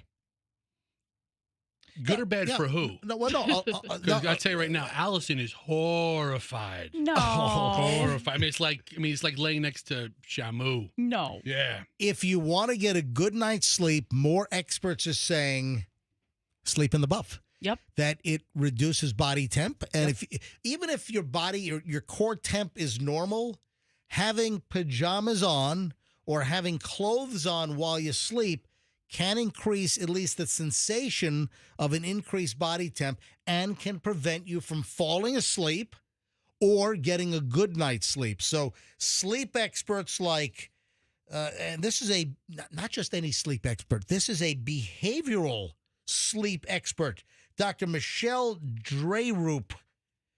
And I guess she's with the Cleveland Clinic and just discusses how sleeping in the nude will help you fall asleep faster. If you feel like you're hot, if you feel like you're not falling asleep and just tossing and turning, take the clothes off, and that cool sensation will help you fall asleep faster, and you can actually get a better, deeper sleep if you sleep in the buff. I agree. I like sleeping naked. Oh, yeah. But then when you have kids, you can't sleep naked. Well, it depends. It depends, at what age. You know, when No. well, I think I know. no, at an age where the kids will like have a dream or a nightmare and then come into the bedroom, then. But as No. the kids are adults, Our kids really don't have those types of boundaries. They really like if I'm in the bedroom, sometimes they will just run on in. yeah. And if Mom, the door if the door's locked, they'll take a little hairpin and open the door. No. So I don't think they've ever done that. anyway, But the benefits of sleeping in the nude. Having trouble falling asleep, take the clothes off, take the jammies off, whatever, and see what happens. All right, this is really kind of flaunting and what's the proper word for this? Is this abuse? Is this rubbing it in someone's face? Is it like being braggadocious or? Well, hang on. Oh, what is it? Abuse, dude. Hang on. abuse and rubbing it in somebody's face. I'm going to give you exactly what I'm talking about. Guess whose kids are taking lavish vacations, going on expensive shopping sprees, as their daddy is stuck in jail. Oh, okay. Oh, well, hold on. Do you have enough of the clues yet, or do you need some more? Do you need some thinking music? Harvey Weinstein. Does Harvey have children? Does he have He kids? does. Does he have kids? All right. The kids are out going on lavish vacations, on shopping and spending sprees while daddy's in jail. Who do you think it is? Any ideas? Would this daddy also be known as Puff Daddy? That would be correct. I mean, So, Diddy. Mm. The kids are going on expensive vacations, going on shopping sprees. I'm shocked at this information. what else are they going to do? I'm shocked at this information. Yeah. I mean, the family, Yeah. they haven't seized like assets or anything. They haven't like, I mean, I don't know. It's not a money. I don't know. Is it? No, it's not. I don't think no assets have been frozen. So his family still has, I don't know, almost $1 billion maybe. So And money right, just sitting right. there. Well, that's not almost $1 billion. Okay, fine. What is he worth? Like a couple $100 million? I'm way off. So their lives should stop because he's in jail. I mean, come on, they still should live, right? While Sean Diddy Combs is locked up in that federal Brooklyn detention center. What is it? The Metropolitan Detention Center. Sean Diddy Combs' 6 oldest children are living large. I mean, I think they're all pretty involved with his business. So Sean Combs is set to start trial on May 5th on the sex trafficking and racketeering charges. Ooh. But his kids are going off on lavish island vacations, shopping sprees, both domestically in the United States and also abroad as well. So they're traveling, they're shopping. I guess they have access to his money. Yeah, since Combs was arrested last September, even his private jet is making all kinds of trips. California, Hawaii, Texas, Florida, Mexico, Italy, India, Ireland, Canada, Saint Martin, or Saint Martin. I mean, maybe they should spend it all before it's gone. French side, Dutch side. There's more money to spend over on the French side, by the way, I think. Got Marigot and, around there. But jet fuel prices aren't cheap, according to the source. Every other day, the kids are getting on Puff's jet. Yeah, man. Listen, what's Dad going to say? It's costing him thousands of dollars just for the fuel, is what they say. So here's the deal. Yeah. It's moderately possible that Puff Daddy never gets out of jail. Oh, yeah. Right? Oh, I think he's completely headed to the R. Kelly zone. Yeah, I mean, he maybe he doesn't get out of jail for the next 25 20 years. Yeah. Okay. Oh, I think it's totally plausible. So, I mean, the money's just sitting there. Right. I mean, they probably make $20 million a year on interest alone. Diddy's Let's kids. go. Diddy's kids: Quincy 33, Justin 31, Christian 26, Chance 19, and then 18-year-old twins Delilah and Jesse are living it up. So, who's paying the bills? Hold on, Puff Daddy has kids in the 30s? Yeah, I didn't know this. I mean, isn't he like 55? I didn't even know that. I think you're right. I think he's around 55. But he's got kids 33 down to 18. All right, so if he's 55, he had kids when he was 22. Okay, the quick math didn't make sense, but I guess it does. Wow. I mean, listen, your dad's a former mogul, but you still got all the mogul money? Who has access to the money, though? Who's paying the bills? You know, all the jet fuel charges and all of the aircraft charges and all of the shopping. Who... You know, they're going on shopping sprees, so I would imagine they must. What do they? They each have like a credit card on Puffy's account, but who's doing the monthly bills? And so Diddy, even though Diddy's in prison or in jail, or I should say jail and in detention right now, right? You know, Diddy still can call the shots, still can tell his accountant, cut the kids off. I don't want them jetting all over the place in my Gulfstream or whatever the hell he has. It says here he's around $400 million. That's a lot of money. It's a lot of jet trips. Yeah, Forbes last year estimated his net worth around $400 million. But it's down. Do you know what his net worth was back in 2019? This is before the price of baby oil went up. So I mean, it was probably like $800 million. Close. Okay. It was his net worth in 2019 was $740 million. And now it's down to around $400 million. Where the hell did all that money go? Where the heck did $340 million go? Well, his brand is no longer, like a viable brand, I would assume, right? So you get it at discount stores right now. Right. Like a Kanye thing just fell off. 7:57 at the MJ Morning Show. Oscars last night, and I'm not going to go through, a gigantic list of all the categories, but the important things. And, Michelle and I, for these award shows, we do not watch the award shows live. I do not have an interest in sitting through, 3 hours or it went from 7 p.m. right to like 11. All right, hold on. I'm sorry. I gotta excuse myself for a second. Say it again. You have to do what? I'll be back. Oh, what's going on? You ran out of the studio a minute ago. Also, what's going on? Do you have an issue with the kids? No, the kids are actually the best behaved. What's wrong? Please send me a copy of our insurance card right now. Oh, no. Insurance card, please. Insurance card, please. Oh, no. Is Allison in a wreck? I don't know. Hold on. Allison is asking for a copy of the auto insurance right now? Yeah, so let me pull up my State Farm app. Oh, my. All right, hold on. Just stay right here. Let me call Allison, see if she's okay. And Allison Siciliano, hold on a minute. Allison, terrible driver. Just change her to terrible. I don't know. I hope she's not in an accident. So do you get the terrible driver increase instead of the safe driver discount? I hope she's okay. I mean, that's not something you want to see. Hello? Allison, it's MJ, Fester, Michelle Live. Are you there? Are you okay? I'm here. I got pulled over. Hold on a sec. So you weren't in an accident? No. All no. right. I was doing 60 and a 45. Oh, my God. You're pulled over right now? He is letting me go, and he's going back and getting something. I didn't have my insurance card, so he's being really nice. But which agency is it? Is it Hillsborough County? Hillsborough County Sheriff. Oh, so you're getting a warning? Yes. Did you pull the "Do you know who my husband is"? My husband is Fester from the MJ Morning Show. Yeah, that would have gotten me a ticket right away. Yeah.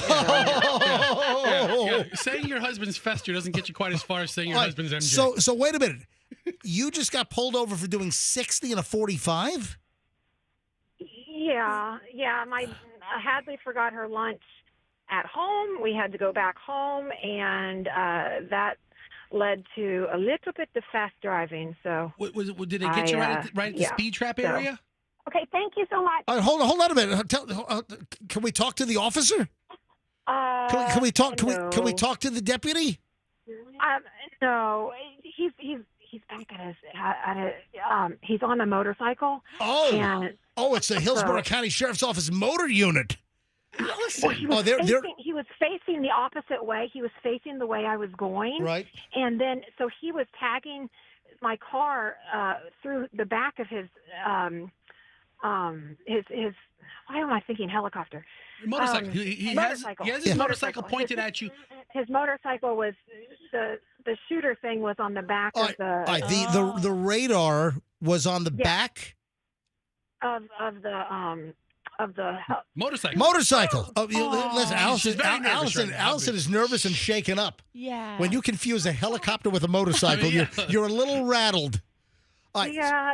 So you're telling me that he was in front of you and the radar was shooting backward?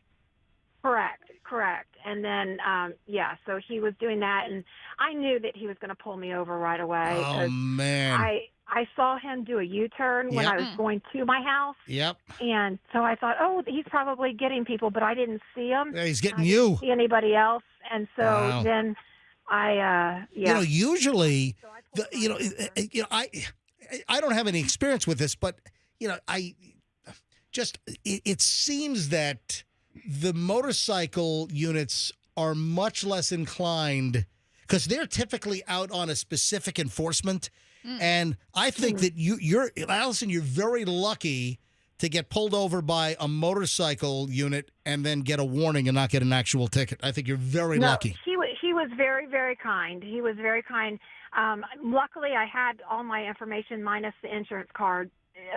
I found it after a few minutes. Okay. And he. So how did it go? This is breaking live news. So, the cop comes up to you. Do you immediately tell him you're a sovereign citizen and you will not answer any questions under advisement of counsel? I don't need to talk to you. All right. So how did this go? He pulls you over, comes to the window. What did he say to you first?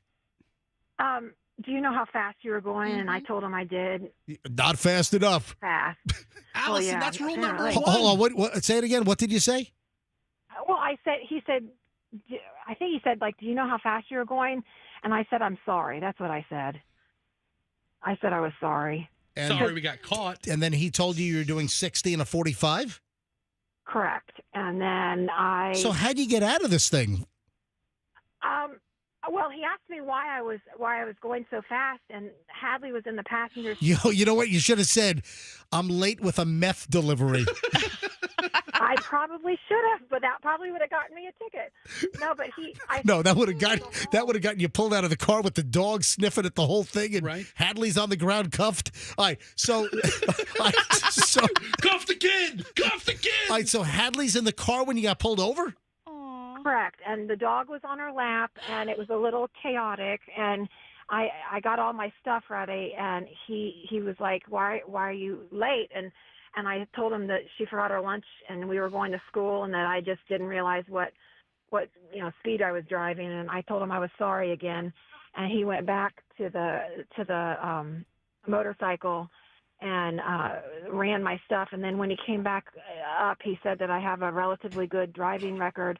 Let's keep it that way. Hold on. You have a relatively good driving record, or are there any blemishes? I have a few, accidents and stuff from back in the day, but I don't know. I don't have any tickets. Probably nothing in the last 10 years. Yeah. I can't remember the last time you got a ticket. Yeah. Was Hadley shaken that you were getting pulled over? No, she was excited. No! The kids are always excited when that happens. Is Hadley still next to you? Yes, she is. Do you want to talk to her? Yeah. Okay. Pull over! Hello, you speeding MJ. Tesla, pull over! Put Hadley on the phone. Hello, Mr. MJ. Hello, Hadley. So, pretty exciting morning with Mom getting pulled over by the Hillsborough County Sheriff's Office motor unit, huh? Yep. Was Mom driving like a bat out of hell? Yeah, pretty much. Yeah, all because you're an idiot and you forgot your lunch, kid. Come on, do better. Come on, man. You're getting your mom a criminal record. Hadley, was Mom shaken when the police pulled her over? Yeah, she really was. She was like a chihuahua on steroids. Are you shaking? All right. Hadley, are you on your way to school now? We're across from the school. I'm staring right at it. All right, go to school. Hang on, your microphone's not punched down. I got to punch all the buttons in here. Hadley, go to school. Have a good day. And don't tell your friends what happened on the way to school. Oh, no, that's a great story to say Mom was driving like a reckless bat out of hell. No, because that was my plan. No, because then Allison will never get to drive anybody again. Oh, that's right. I didn't think about that. No, they can't know because your friends will. Your parents will be mad. Hadley, it's a secret, okay? Yeah, Don't tell anybody. Good thing it's not on the radio or anything. Oh, let me hit the dump button for the last 9 minutes. All right. So, but you're safe. The car's not wrecked. You're not hurt, right? No.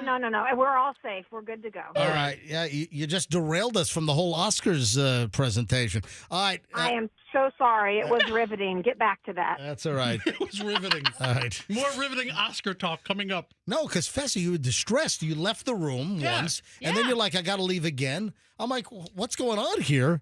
I got a call from Hadley, and I answer it, and she's FaceTiming me. And because she knows I'm on the radio, she's like mouthing what I need to do. And I'm like, my kryptonite is reading lips. I can't read lips. So I had to step outside. I'm like, what the hell do you want? And she's like, send the insurance card now. And then I'm like, why? Instantly I think an accident. I know Hadley's him. And she goes, Mom got pulled over. And then I'm like, okay. I mean, pulled over, it's not good, but it's not bad either. You know what I mean? Well, we're going to get a ticket, big deal. So I send the insurance card, and then they called back, and it was just a deal. And Hadley jumped into action. Yeah, but think about it. I mean, while Allison's frazzled looking for the insurance card, which she had in there and eventually found, but she has more crap in her center console. You ever seen those kind of cars where you open the center console and there's so much crap it springs open? It's like a Jack in the Box. Yeah. So she's probably sifting through all that stuff. Big dog, pain in the neck kid, laughing probably. No. All right, moving along. The Oscars last night. I'm not going to dwell on this, but listen, it's no secret. I love movies. I love a great movie. I love a great story. Michelle and I are movie fans. We typically watch at least 1, 2, sometimes 3 movies a weekend. Ooh. Tell you what, you know what we've been watching? What have we been watching? The Nathan For You thing. Yes. How the hell did we not know about that show? I don't know. How did you find it? We just started watching Nathan For You like a week ago. Some story popped up in my feed, said the best shows of like the 2010s or something. Fester, did you ever hear of Nathan For You? You know what? I have heard of it. But I've never watched it. It was on Comedy Central back in like 2012, 2013, 24. Nathan For You, and it's some like Canadian awkward comedian dude, and it's called cringe comedy. Man, it's hysterical. Some of these episodes, he comes up with these scenarios, and they're clearly well written, well thought out, well planned, but. Folks, if you're looking for some quickie TV, because each episode is like 22 or 23 minutes. Pretty quick. These are very, very fast. I mean, a half an hour episode, you take out the commercials, they fly right by. Yeah, it ran originally on Comedy Central, and I believe it's available on HBO Max and also on Paramount Plus. But Nathan For You. All right, back to the Oscars. All right. Best Picture, Anora. I loved it. I thought Anora was fantastic. I was very upfront. We've had this discussion that I did question in the first like 20 minutes of Anora. It was just kind of like you were a fly on the wall in a strip club, and it's like, what's going on? There wasn't a whole lot of. It was just the inner workings. But then I realized that this was all just to set the tone, the pace, the expectation, really just painting the picture of. Where this establishment was and just the interactions between the customers and the dancers and the dancers and the customer. So they really set the thing up. It was kind of a slow burn for, the first, 20, 25. And then Anora turned into a rocket ride. And you've heard me on this show. I've praised Anora since Michelle and I saw it back in January. I remember coming back on the air that Monday after we had watched it on a week. I'm like, oh my God, you got to watch Anora. The thing was fantastic. No, you were more like this. You're like, oh my God, you got to watch Anora. It was fantastic. But yeah. Wiseness. I think you might have even said, this one's the Oscar. The Oscar goes to this one. So Anora won Best Picture. Actually, Anora was up for 6 Oscars and Anora won 5 of the Oscars. For Best Actress, which I'll get to in a second, that Mikey, what's her face? Oh, Mikey, what's her face? And the Oscar goes to Mikey, what's her face? Hang on, her name is Mikey Madison. What a tough name. She was fantastic. Yeah. But I really wanted Demi Moore to win. Yeah. For The Substance, which was also a great movie and so different than anything I've seen in years. So Best Picture went to Anora, well-deserved, but also some of the other contenders, like The Brutalist was fantastic. You know, if you've got 3.5 hours of your life, and there were no car chases, it's it's a post-Holocaust architectural story, but The Brutalist was so if really you're looking for a really good time, a complete unknown with Timothy Chalamet. I enjoyed the movie, but it was missing. And Michelle, what was the whole deal? And we'll get into this when we talk about Best Actor. But I want to know about Chalamet and might have turned people off. So Anora was Best Picture. Sean Baker got Best Director for Anora. They swept it. I mean, 5 out of 6 they won. Actor in a leading role went to Adrian Brody for The Brutalist, and he was absolutely tremendous. In that category, and we saw most of the movies. The only thing we did not see was The Apprentice. Right. So we have not seen that, but we saw The Brutalist, we saw A Complete Unknown, we saw Sing Sing, which that Coleman Domingo was incredible. Sing Sing was a wonderful movie. We didn't see Nickel Boys. Well, that's not on the list. That's Best not, Actor. that's not. I'm doing Best Actor. Oh, I'm sorry. Best Actor. Yeah, Best Actor. So Adrian Brody won Brutalist. Timothy Chalamet, Coleman Domingo, Sing Sing, Rafe Fiennes for Conclave, and then Sebastian Stan for The Apprentice. Now, explain to me. It's believed that Timothy Chalamet turned off a whole lot of people in Hollywood because of what? Because he campaigned for the Oscar. So you have to kind of understand the history. So back in I think 1999, when Shakespeare in Love was in the running against Saving Private Ryan, which movie do you think should win? I mean, they were both good films. One was probably a great film. Saving Private Ryan and what? Shakespeare in Love. Saving Private Ryan should have won. Guess who didn't win? Saving Private Ryan. Yeah. Shakespeare Guess who in did Love. win? Shakespeare in Love won. Shakespeare in Love won because it was a Harvey Weinstein movie. You know what? And I hated that movie too. I did not like Shakespeare in Love. Go ahead. I'm sorry. I never saw that movie. Yeah. No, we did. We turned it off midway. It was so bad. Anyway, he was the first one who sort of he's the architect of this Oscar campaigning machine. And so now a lot of the movies do it. I mean, everybody thought Steven Spielberg was going to win. Guess what? Saving Private Ryan. Harvey Weinstein is the architect of depositing stuff in potted plants in restaurants. It's not the only place he deposited stuff. Oh, he did that one. Yeah. So no, he did. But now campaigning for an Oscar is maybe tying you in some loose way to Harvey Weinstein, which they want nothing to do with. No, but so since then, that has been a thing where the Oscar contenders actively campaign, and they do have some kind of rules and regulations within the Academy as to what you can and cannot do. But apparently, Timothy Chalamet has been doing things like riding around on a little bicycle, like in certain places. He showed up, for instance, at that Timothy Chalamet lookalike contest that they had in New York that's City. right. Yeah. And now they're reading into that. All of this is being perceived as his campaign for the Oscar. A quiet case. So he's trying to be very visible. Yes. So a quiet campaign. So they think that he turned people off with his overt quiet campaign. Yeah. Oh, also, back to Best Actor. So Adrian Brody's wife. This is bizarre. Again. First of all, Adrian Brody's wife is no. What? They're not married. Oh, they're not married? No, they're dating. Oh, they're partners. Sorry, yeah. Oh, okay. They're not married. Yeah. All right. So Adrian Brody's significant other right now, it's Harvey Weinstein's ex-wife. Yes. All right, first of all, you want to talk about Beauty and the Beast? Holy Fig Newton. Harvey Weinstein was associated with some very attractive women. Well, forcibly. Well, no, I mean, listen, who knows? All of it. But the first thing I have to ask. Yeah. The very attractive girlfriend of Adrian Brody, former wife of Harvey Weinstein, there is no way that she was attracted to Harvey. What about his so-called deformed penis? Listen, maybe that was the thing. Yeah. I don't know. I'm sorry. I was very anatomical.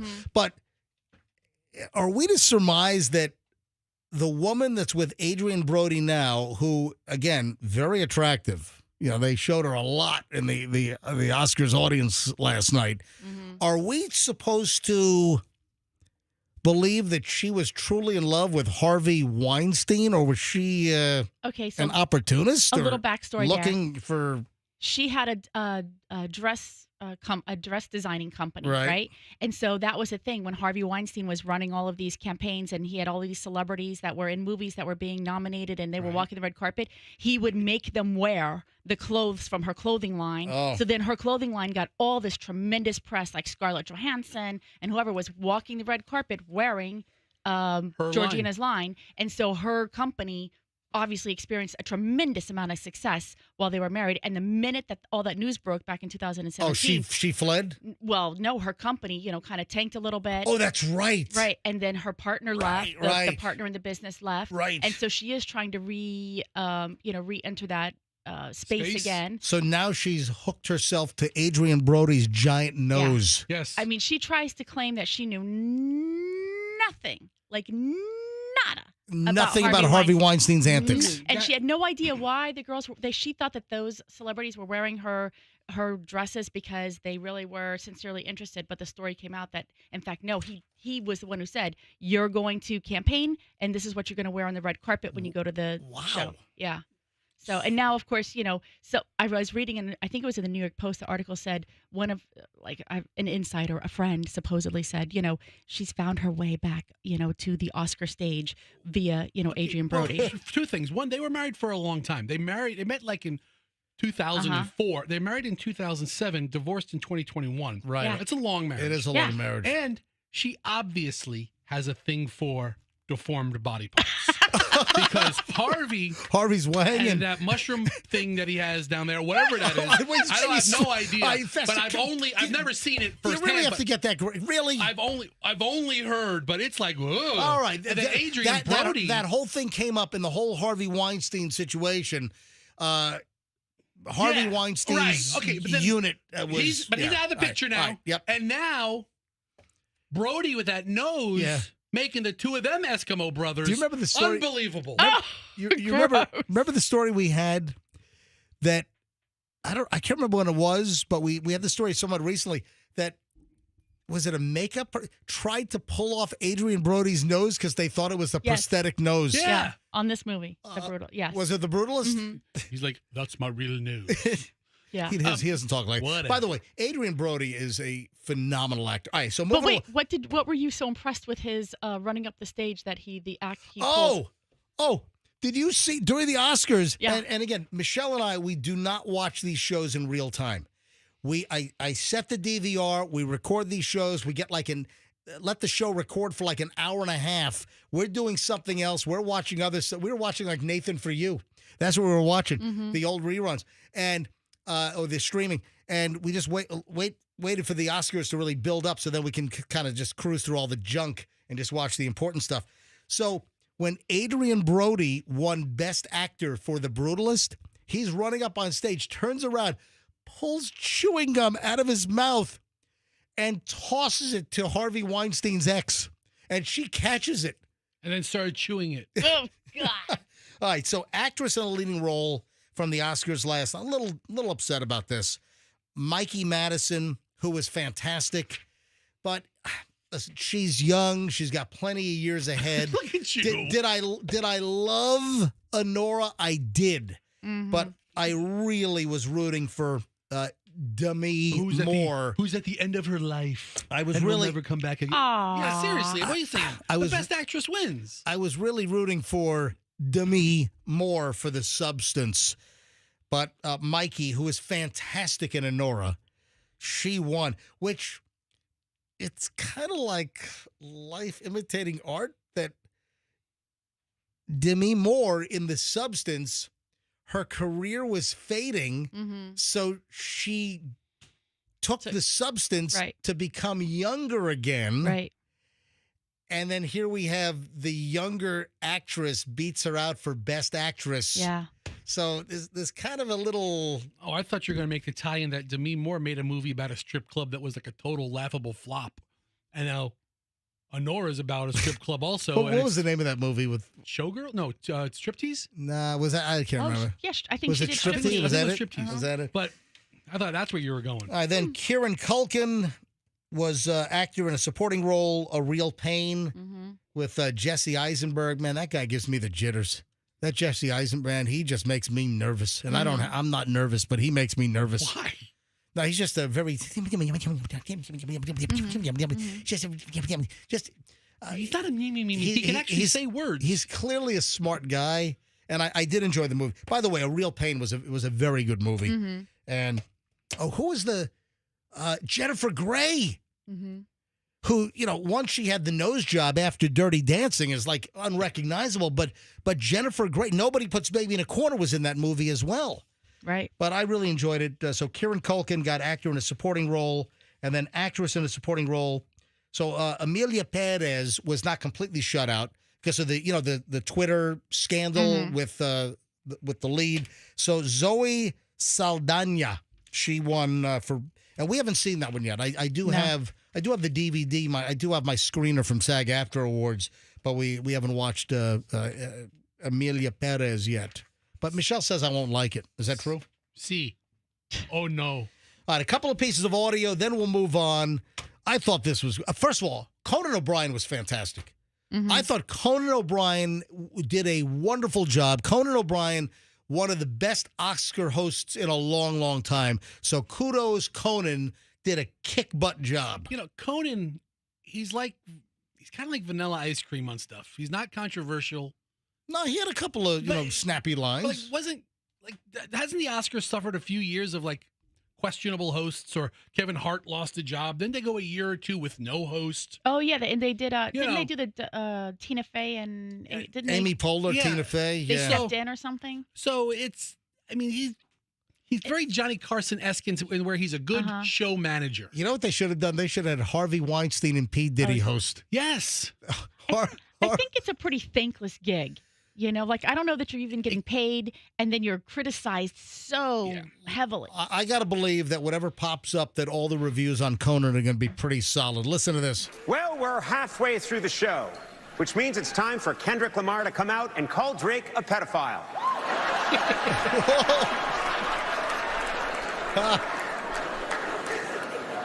Don't worry, I'm lawyered up. Anyway...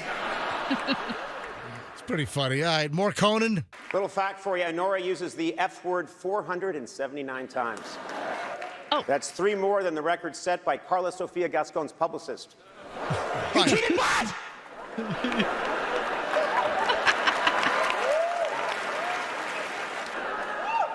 Carla Sofia Gascon is here tonight.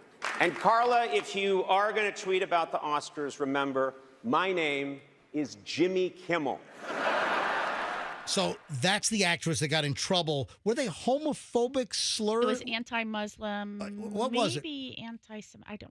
I know it was anti-Muslim. So it wasn't homophobic. It may have been. But she is a transgender person. That's why it was so authentic for her to be in this movie, because it is a movie about somebody, I think, who transitioned. All right, but old tweets popped up, and it really kind of derailed her Best Actress quest for that movie. Let's see, what else do I have?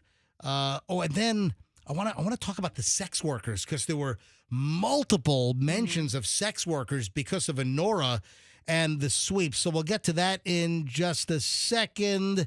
Let's see. I'll get to those two. So Adam Sandler made a cameo.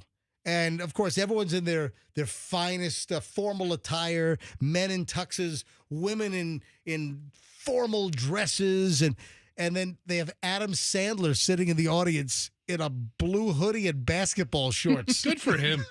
It's good for Adam Sandler. Adam, what are you wearing? What are you doing right now? I'm asking you what you're wearing. Nobody even thought about what I was wearing till you brought it up! You're dressed like a guy playing video poker at 2 a.m., Adam. And you know what, Conan? I like the way I look, because I'm a good person. I don't care about what I wear or what I don't wear. Then buy my snazzy gym shorts and fluffy sweatshirt offend you so much that you had to mock me in front of my peers? Hey, I'm sorry. Adam, I apologize. I'm going. I'm going to go off. I go. Yeah, I'm leaving. I have to. It's not you. No, it's not you. It's him.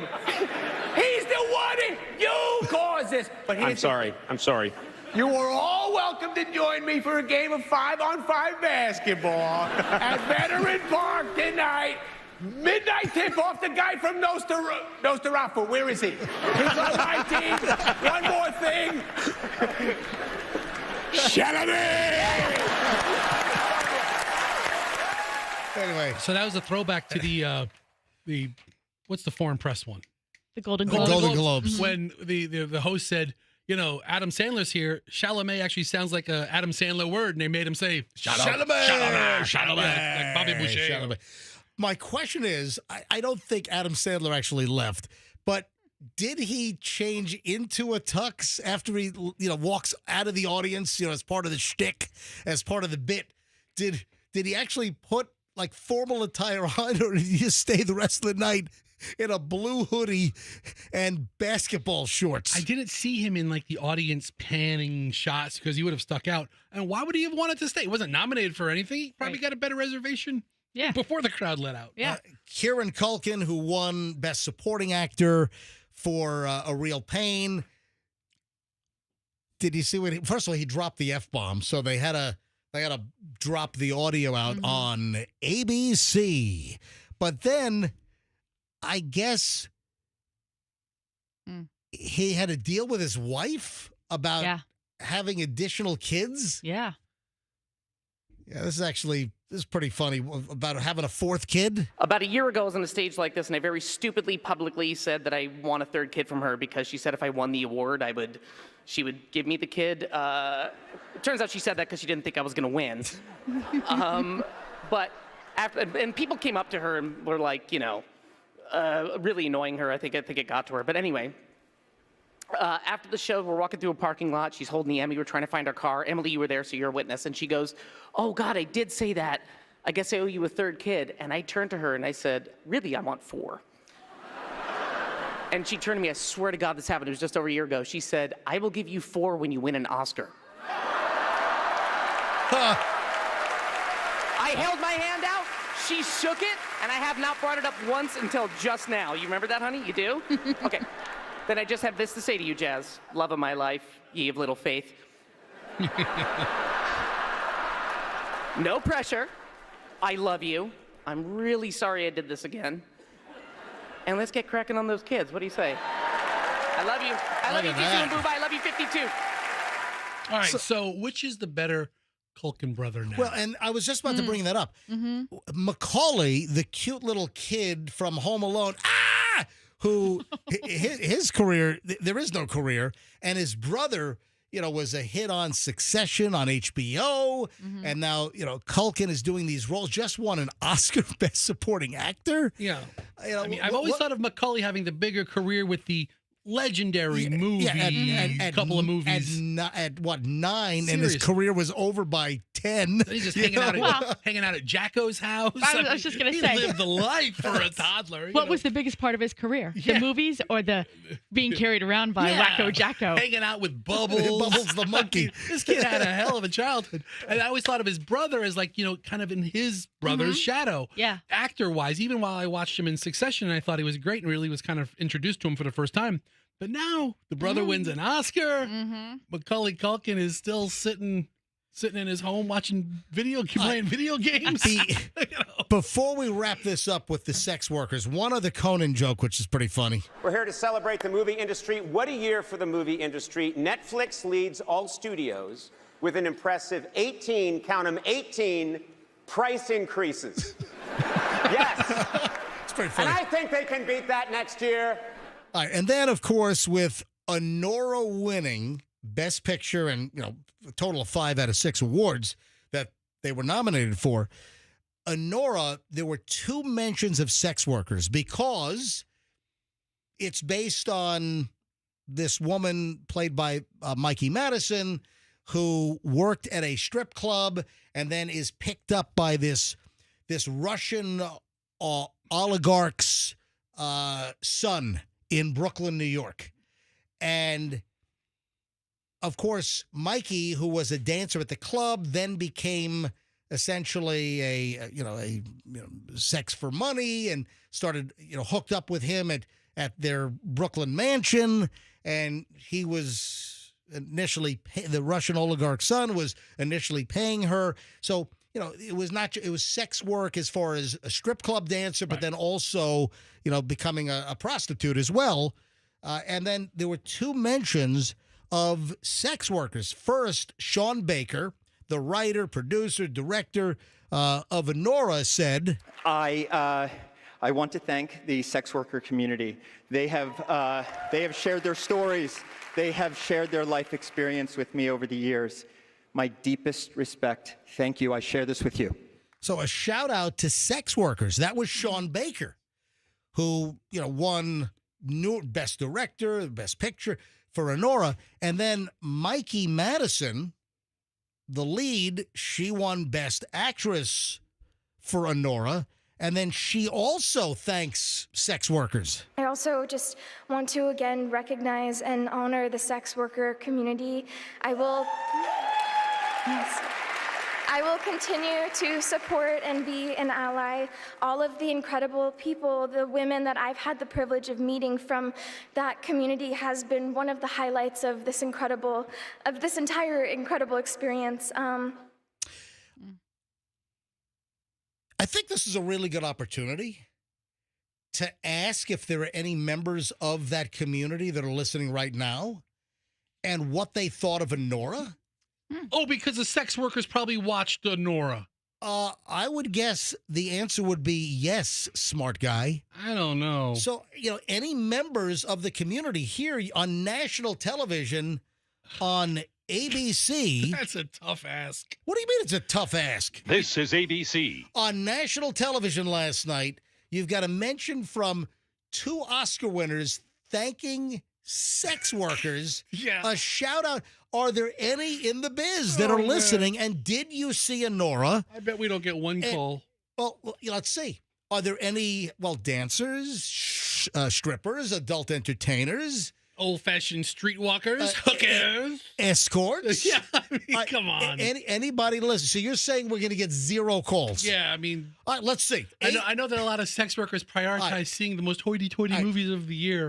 This was not a hoity-toity movie. Any of these Oscar movies are hoity-toity. You have no idea. This is not a. This is a rough and tumble, raw action movie. This is not a Michelle, would you tell them it's not a hoity-toity movie? I wouldn't describe it as a hoity-toity movie. Not even close. How much money did it make in the theaters? Like $20 million? Nora, no, I did. Hey, Andrew, pull up the box. I mean, on Nora, please. It's not a blockbuster. It's a boutique movie. All right, 800-990-1047. It made $41 million. Okay, 800-990-1047. If you are an adult worker, if you work at a strip club, if you do other adult activities, whether it's escort work, want to ask you about Anora. 800-990-1047. 800-990-1047. Fester says we're going to get 0 calls. Hey, can we also talk to strip club managers who might have seen it? And how about strip club DJs? Coming to the stage now. Give it up, boys. Playing the 1 minute and 30-second version of Pour Some Sugar on Me? Yeah, those are never full songs. I mean, the people that we're talking about might actually be drawn to watching the movie because, they are such fine appreciators of art. They relate to it. And they want to see how their industry is being presented, I would think. Right. All right. Anyone classified as a sex worker, are you listening? And did you see Anora? Any thoughts on the movie? How about the shout out for sex workers during the Oscars last night? Yeah, the shout out. They were cheering in the back dressing room of the strip clubs. All right. Woo! We got a mention on the Oscar girls. Don't let Fester be right saying we're going to get 0 calls on this. 0 calls. And if you do call in, you better have your receipts because I've got questions. 800-990-1047. 800-990-1047. If you are in the adult dancing business or further, whether it's current, whether it's past. Would love to hear your thoughts on the shout out to the sex workers, as well as Honora, the best picture and 5 Academy Award winner last night during the Oscars. All right, 800-990-1047. Don't let Festa be right. You would have better 800-990-1047. 800-990-1047. You would have better luck if you asked for any relatives of Russian oligarchs to call in. We would probably get a couple of calls if that was your parameter. I'm just waiting. All right, Festa, so is Andrew. Festa's winning this argument so far. Yeah, Festa's winning. TikTok. Don't let Festa win. Honora, all these movies are, in spite of what you might say, Mr. I got my copy of the SAG-AFTRA DVDs. These are a little out of the mainstream. SAG-AFTRA, not AFRA. I thought it was SAG-AFTRA for so many years. SAG-AFRO? I thought it was. SAG-AFRO. But all of these movies are out of the mainstream. They're boutique movies. No, they're not. They really are. All right. If you want to classify it next to Captain America. Which one of these were date night movies? The one about the Pope? Ew. I mean, the one about the Holocaust? How about Dune Part 2? I mean, hold on. Brutalist was not about the Holocaust. It was about an architect coming to America. Oh, apologies. Yeah. But which one of these were date night movies? Wicked. A lot of people loved Wicked. Yeah, Wicked. Yeah, Wicked was up for a ton of awards. But the one that gets the most money or is the most viable product in the theater doesn't win the Oscar. That's why I say it's boutiquey and kind of hoity-toity. Right. All right. I think we might have some action on the phones. We'll find out. Action in the private lap dance room as well. Yeah, but don't say action and sex worker in the same sentence. Let's say hello to Anonymous in Tampa. Hello, Anonymous. Hello. Good morning, Anonymous. Are you a dancer? I formerly used to work in a specific industry. Okay, so hold on, Anonymous. You can't be anonymous and not give details. Yeah, hold on. You're anonymous, so no one knows. Oh, more lines are ringing. Andrew, answer the phones. All right, the pump has been primed. All right, so what type of work did you do? We don't know your name. I used to work at a BDSM club. A BDSM club. Okay. Did you see the movie Honora? I have not. Okay. But I would like to. Oh, but you would like to. Oh, MJ has a copy. Why don't you come over this weekend? You can watch it in the theater. I've got my SAG-AFTRA screener, which I'm supposed to destroy by a certain date. Yeah, after you show it to Anonymous over you here. You got to come over quickly before I have to destroy the DVD, all right? Okay. So, because also the streaming digital code that expired as well. Did you see the Oscars last night? No, I did not. All right. So, what do you think about the director of this movie, Honora? And you know what Honora is about, right? Yeah, I saw some stuff about it, but life's been busy, so I haven't been able to watch a lot of movies lately. So, where was there this type of club? Was this in the Tampa Bay area or in another city? Another city. What city was it?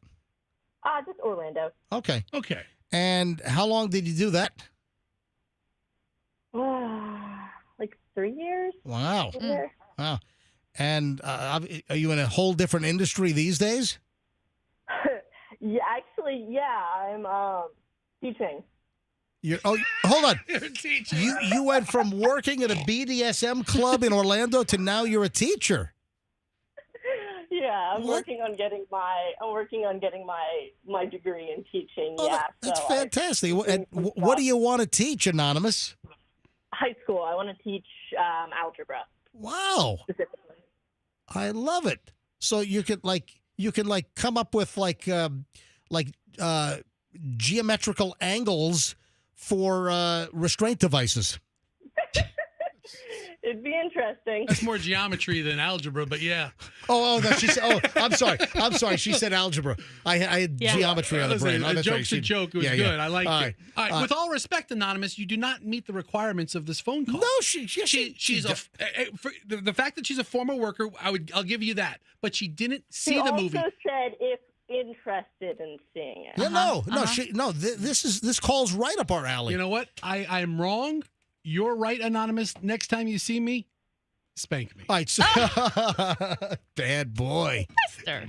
Bad boy. She would know. Hey, so Anonymous, if you don't mind me asking, how old are you? I am 28. All right, and when did you stop doing the adult club job? Okay, not an adult Hold club. on, Hold on. Not an adult club.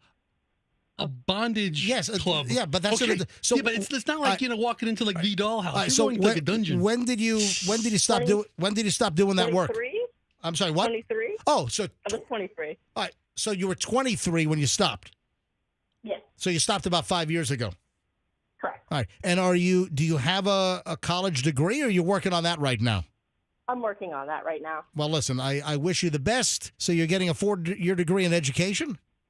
Correct, yeah. All right, listen, best of luck, Anonymous, and I thank you for being forthcoming. Hold on. What? Well, not so fast. What? We have a former professional sadomasochist. Is that would that be appropriate? Also, I don't know. I was a professional dom. Okay, so you're a dominatrix. So listen, one professional dom to another. Yeah, this is you're talking to Dominic Siciliano, aka Fester. So he's a professional dom as well. Have you had any famous clients come through your your whips and chains? A lot of firefighters, a lot of lawyers, just people in high stress work industries that just needed to forget their troubles and just not be the male role. Essentially, what it is to get dominated. It's more therapy than anything else. Do you have a boyfriend, or are you married? I am married, yeah. And do you do the dom stuff on your husband? No. So you're done with that, or he's not into it? It's sort of a switch position. I've done both in my life, and I did it for money, and now I'm kind of just enjoying my life. Does that make sense? Yeah. It does. Listen, good luck with your algebra teaching career, and we wish you the best. Thank you. Thank you. And thank you for calling in and proving Fester wrong that we wouldn't get one call on this. Absolutely. All right. You owe me a beating. Bye. Thank you. Spank him. Spank him. You're right. Listen, we've had on stripper related stories or we've had calls in the past. Mm-hmm. We had a former The Dollhouse stripper that called in like just after they dropped their kid off at school. Remember that? Yeah, I bet you she hasn't seen any Oscar movies either. All right, moving along here on the MJ Morning Show. Listen, you never know what you're going to get. You get a little bit of everything on this program. What would you do, Michelle, if you come back to your airplane seat after using the lavatory? So you get up on a flight, you go to the restroom on the airplane, you come back to your seat, and there's a note on your seat that reads, "Hey, can I get your number?" ? This is a female plane passenger, was on a 9-hour flight, detailed this whole story on a Reddit travel thread, but there was no identification. It's like, I'm sitting next to you, or I'm just in front of you, or I'm sitting in, 14C. There was no indication, and still never found out. Didn't reveal who they were. I mean, how do you even reply to that other than feeling uncomfortable the rest of the flight, knowing somebody's watching? Yeah, that's kind of creepy, huh? I think that would be the person's intent, and so then I would probably maybe alert the flight attendant if there were like mostly guys like sitting around me and I wasn't able to discern anything. I mean, you kind of want to ask the person next to you, like, "Hey, did you see? Did you leave this? Yeah, who dropped this off?" Well, here's the deal. Let me give you some more facts on this thing. Yeah. So in the Reddit post, thought it was a very strange thing to occur, that the woman says she's still bemused by this because the note giver did not reveal themselves. So even if I did, I would have no way to give the individual my number because I didn't know who the hell. So you've got a guy, I would imagine, that was attracted to, was interested in this woman. She gets up, puts a note on the seat. Did they not realize that this person would have no idea who they were, that you gave no indication? So the woman says that She sat next to a couple. She said she had the aisle seat, was next to a much older married couple. Husband was next to her, but he didn't interact with her at all the entire flight. No idea who else it could have been. But she holds up, in a photo, she's holding up this note, hey, can I get your number? But also, I want you to look at this. Look at the writing. I'm holding this up to MJT, and then I'm going to give it to Michelle and Fester to look at. Yes. Give it to Dom. We're professional forensic handwriting specialists. Seriously, no, look at the handwriting. Does that look like a guy's writing? Look at the writing. To me, that does not look like a male's writing. Michelle, grab this. Take a look at that. There you go. Does that look like a guy or a girl's writing? Could you make a case that that's a guy's writing? I don't know. It looks like girls' writing. It does. That's exactly what I'm saying. She doesn't use... That does not look like a man's handwriting. It's kind of a lot. I've never known men really to use like bubbly letters. Really round, curved letters. Like, look at the bottom of the G's. Like the G, it's like that kind of hooky, loopy, bubbly. That's a good way to put it. Yeah. But to me, that screams that's a woman's handwriting. So was it a woman trying to pick her up? Hey, can I get your number? So look at the Y, the G's. It has those very little loopy. I think it's 99% it's a woman's writing, so there's a little bit of a twist to this. She capitalizes a lowercase n for number. I don't know. I don't see a man doing that. But how did no one see who left the note? Was the person next to her asleep? I mean, the person behind her, watching their device? Anyway, just a bizarre story. So the woman shows her, so her boyfriend is on the flight as well. Oh, great. But not next. He was in an aisle across from her. He didn't notice? How did no one see who left this note on her seat? Is he the worst boyfriend ever? Not noticing somebody going to your girlfriend's seat and leaving a note? He insisted that the note was not from him. Well, I think you know your boyfriend's handwriting. And again, it looks like a girl's handwriting. Anyway, the Redditor did clarify that she wasn't even interested in some kind of a, fly-by-night, wing-bing thing. Yeah, so, now with your boyfriend 3 seats over. Yeah. But kind of an interesting story, but, you're 35,000 feet up and it's kind of a... Weird. Yeah, creepy kind of thing. Guess who owes FedEx a whole lot of money? Oh, I know that impression. Who am I doing? Oh, I know that one right out of the gate. So hold on, don't. Oh, I know exactly who that is. Don't spill the beans yet. Okay, that's undeniable. I owe FedEx. I owe FedEx $8.8 million.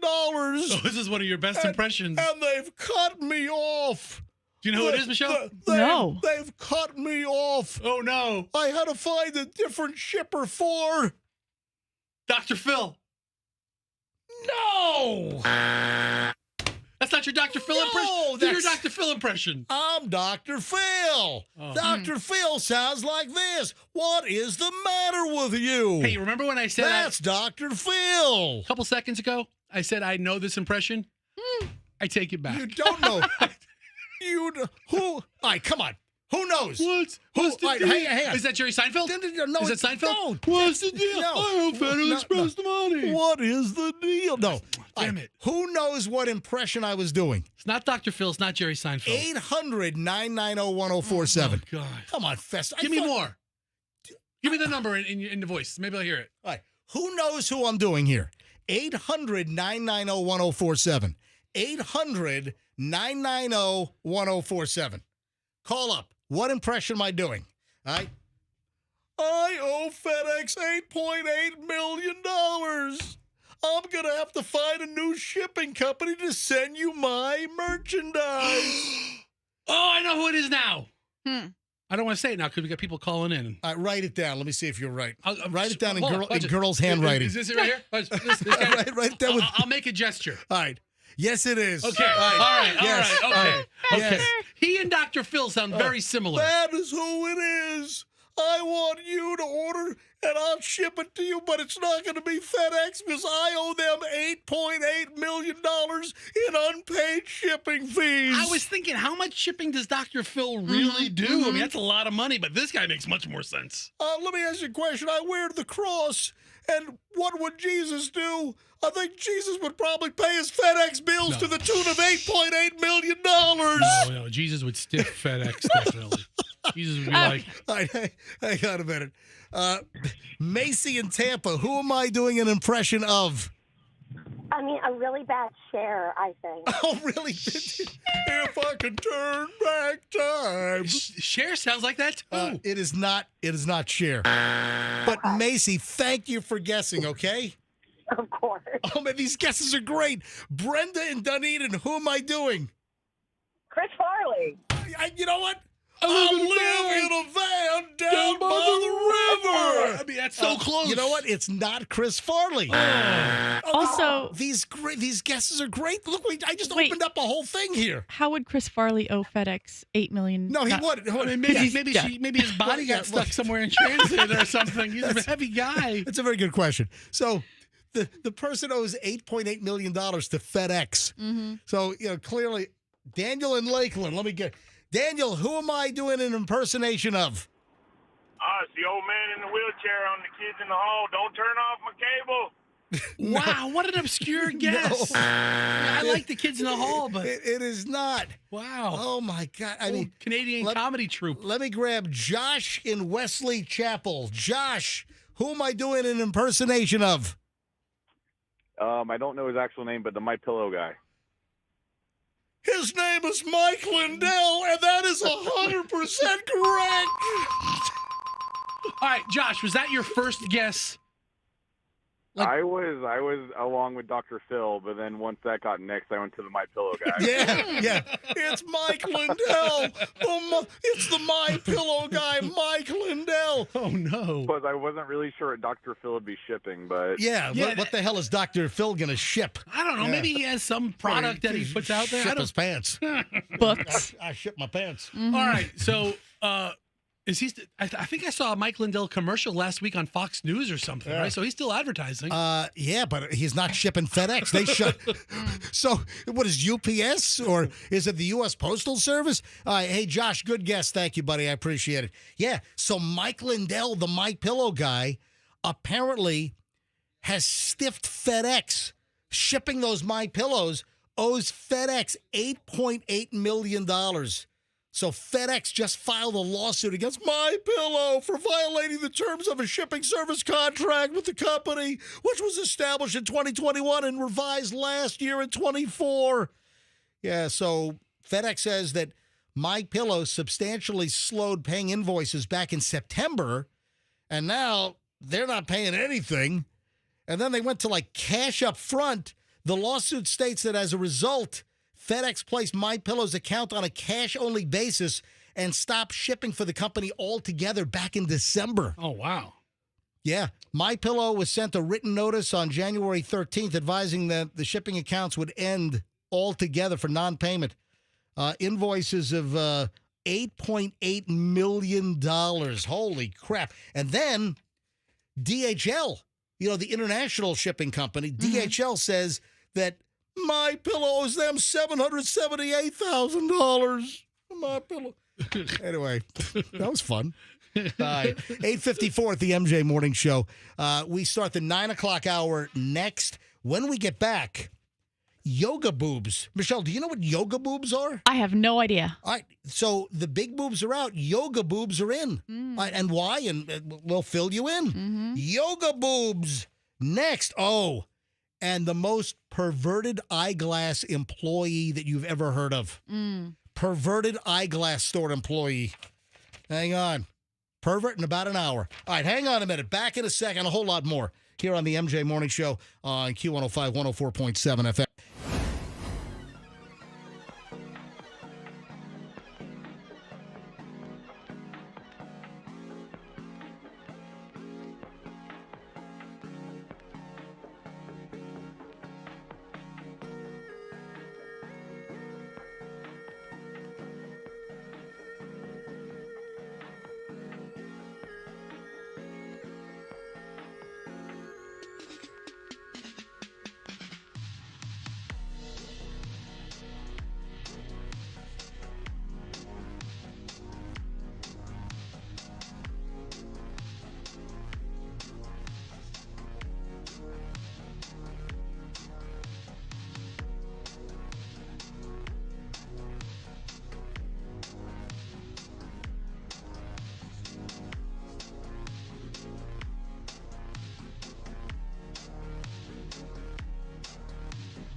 It is 9:01 at the MJ Morning Show, and we have arrived in the 9 o'clock hour. Yoga boobs.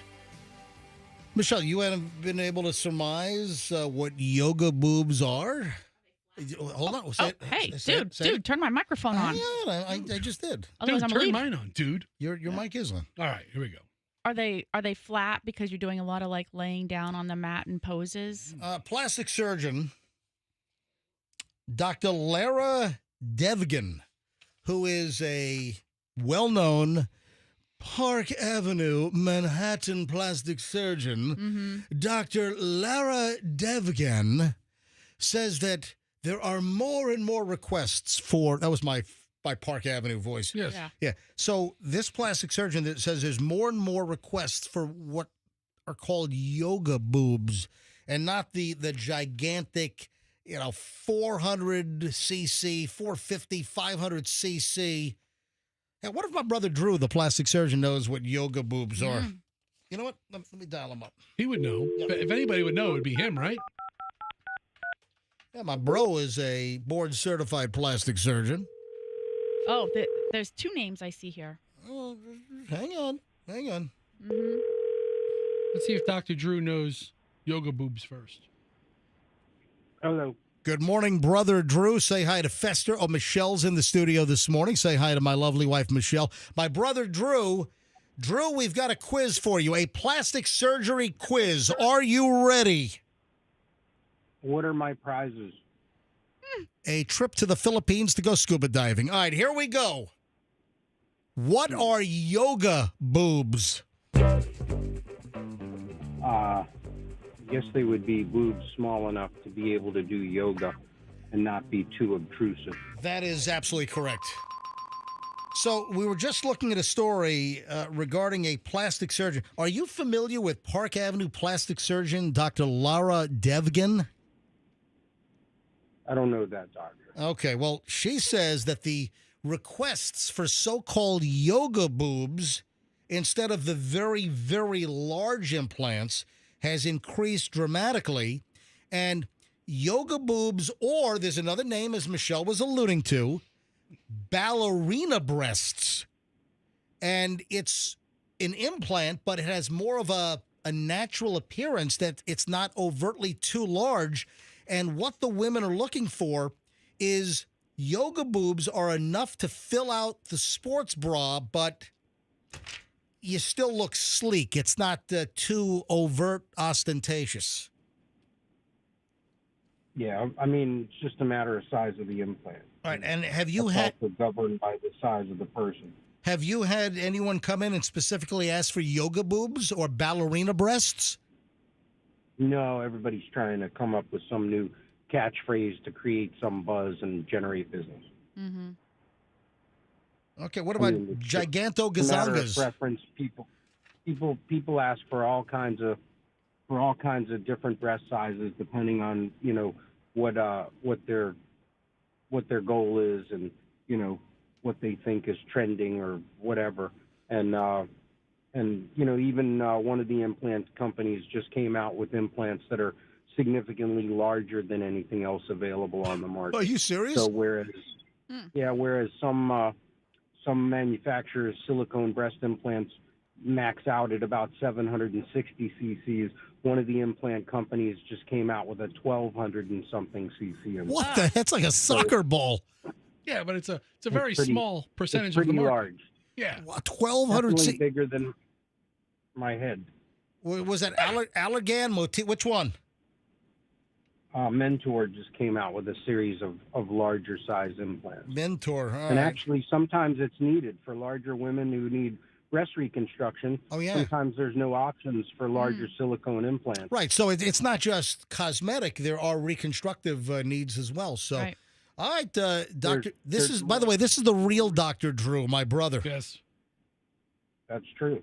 More reconstructive implants are used than cosmetic implants, and if you look at it, you frequently will use breast implants or go straight to use breast tissue expanders before you go to implants, or go straight to implants with a breast reconstruction.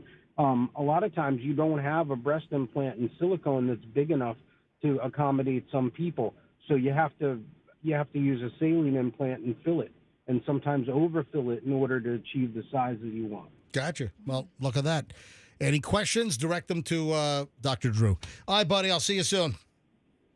Adios. All right. Yoga boobs. 1,200 cc implants. You know how those are? That's massive. I don't know. That's I don't incredible. That just sounds big. I just have yoga boobs naturally, so there you go.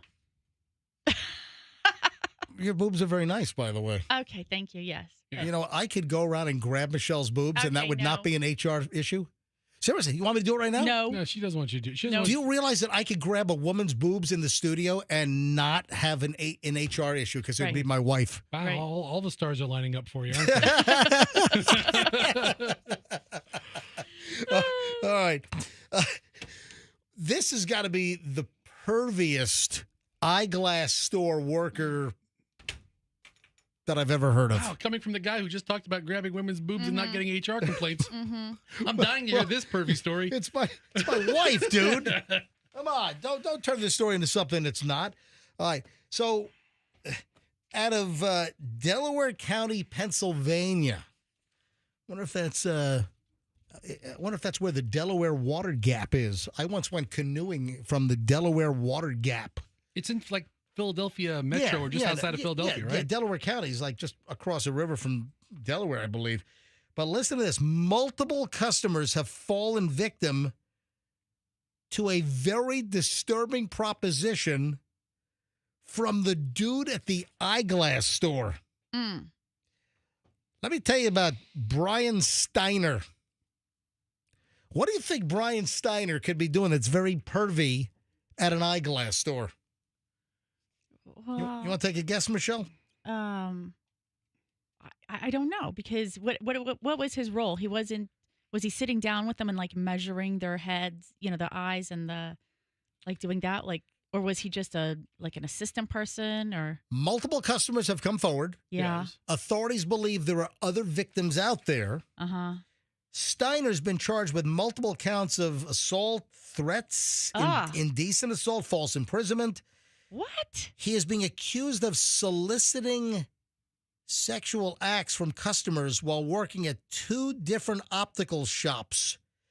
Officials say, the police are saying that he would lure customers to the back of the store by offering free eyeglasses in exchange for... That's disgusting. See, that's the problem. He lured them back. Yeah. Right. So they don't know. Yep. Maybe he said, "Oh, I have some better glasses back here. I got some free ones. Why don't you come take a look?" And if you think that you're going to get some free glasses, you might go back there with him. He's a trusted, right, kind of employee of this shop. And then you get back there, and then he goes, "Oh no, joke's on you."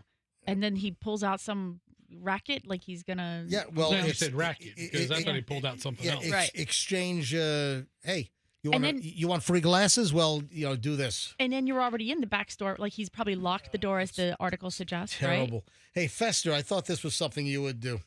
Lock people in the back room of an eyeglass store? No. I mean, I'm looking at the guy's mugshot. He's wearing glasses in the mugshot, and they're very smart-looking glasses. They really are. Man, not a smart guy. Hey, Fester, listen to this headline. Oklahoma toddler calls 911 for help during donut emergency. This could have easily been you. I'll call 911 for a donut emergency right now. A toddler in Oklahoma called 911 and asked for emergency donuts, which then the Moore Police Department in Moore, Oklahoma, actually had officers respond to the house and brought the kid donuts.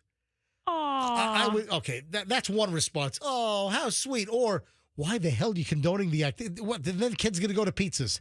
Then the kid. I mean, don't feed this kid. I don't know. I mean, once you establish it's not an emergency and the kid just wants donuts. All right, here's the deal. So the Moore, Oklahoma Police Department, they told the story on social media. In fact, Fessy, you should be able to bring up the 911 call. Okay. Yeah, find the 911 call. I meant to do this. I didn't. Audio, the story's out, and it's the boy, toddler named Bennett, calls 911, gets the dispatcher, and initially it was like gibberish. And the dispatcher, I guess, didn't know what the kid was saying, hung up. Then the kid called back again. And then that's when the toddler, this Bennett, told the dispatcher about the need for emergency donuts. Do you have the audio? I think so. All right, bro. Here's a news reporter. Go ahead and hit it. Play it. I think you have something else playing. You have something else playing? I might have 100 things playing. Hold on. Yeah, you do. Just shut all the crap off. Thank you. Here we go. No, maybe there's music on that. Unless you have anything else going. I don't. I roll it back to the beginning. All right, Refresh. Refresh. Hit the X. All right, here we go. The speaker. Where's the speaker? Go ahead. Oh crap! Where's the speaker? All right. I don't know. It's up here. All right. Go ahead. Go. Donuts. Why the hell are they running music on this damn thing? This is How are you guys? Here, listen. Hi. How are you? Well, we brought you some donuts. Yes. I don't encourage this kid. This is like a gateway donut. If you encourage this kid that he calls 911 for donuts, he's not going to stop. So the police department released it with happy music underneath it. Yeah. I don't know. Why do they do that? Why did they put music underneath it? Because they live in the middle of dumbass Oklahoma. You give me a map of the entire United States. That's Dumas. That's it. You give me a map of the whole U.S. Pick one spot you don't want to live. It's Moore, Oklahoma. Yes. So they brought him a box of Dunkin' Donuts. Cop said, you called us for donuts. We came to give you donuts.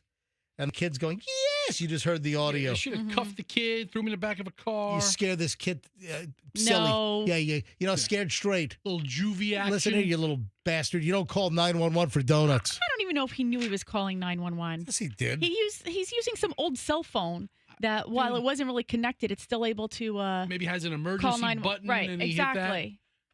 And there's another twist to the story. Yeah. It was a deactivated cell phone that the parents gave the kid to play with. That's but guess what what? I just said. Guess what, though? What? What happens with deactivated cell phones? I don't know. That's what I was asking. Like, They apparently can still Yep. So do something. Old cell phones can still call 911. Right. Even though it's not connected to a network, SIM card might be out or whatever, these cell phones can still call 911.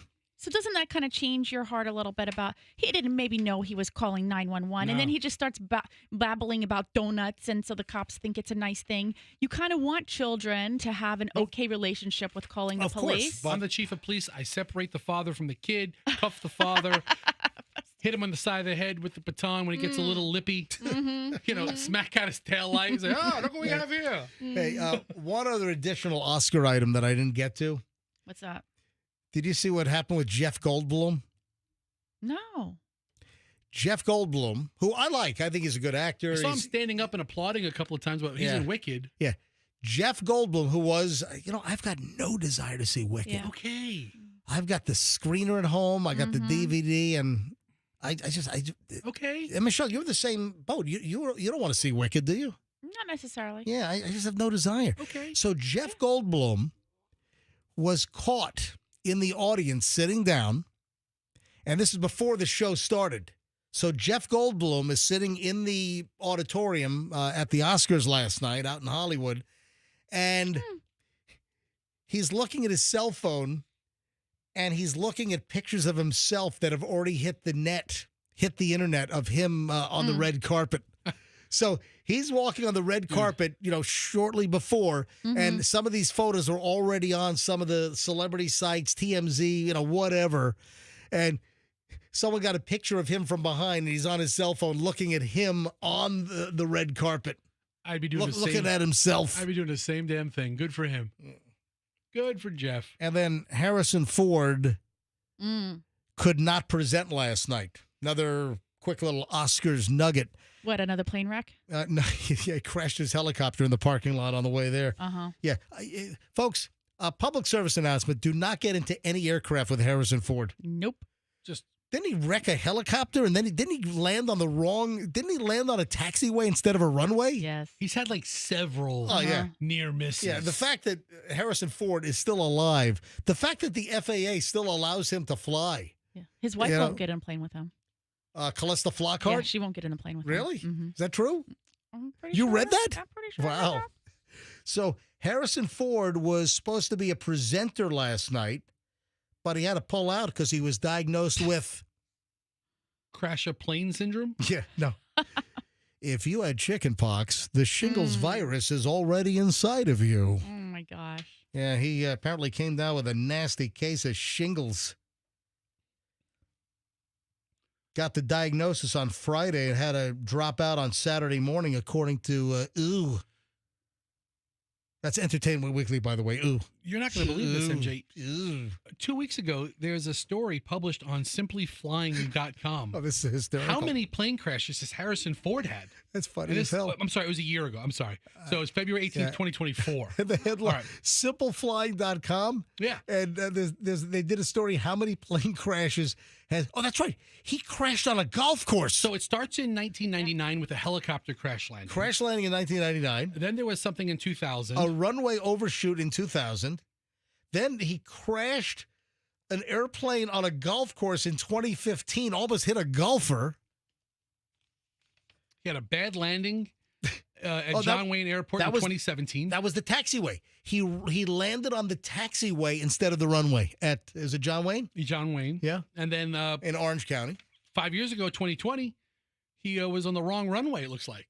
Or runway crossing, which we just saw that video out of. Oh, my God. You sure, Midway. you sure Harrison Ford wasn't flying that flex jet up in Midway? Yeah, he could have been. This is your captain speaking. This is Harrison Ford. Let me just pull right in front of this landing Southwest Airlines 737. They'll move. So I think 5 is the answer. How many plane incidents has he had? Do not get in an aircraft with Harrison Ford. And the fact that with all that he still has a certificate from the FAA, that's pretty amazing. Right. And I did confirm, she said since the 2015 incident, no more flying with him. Really? Yep. Callista Flockhart will not fly with her husband.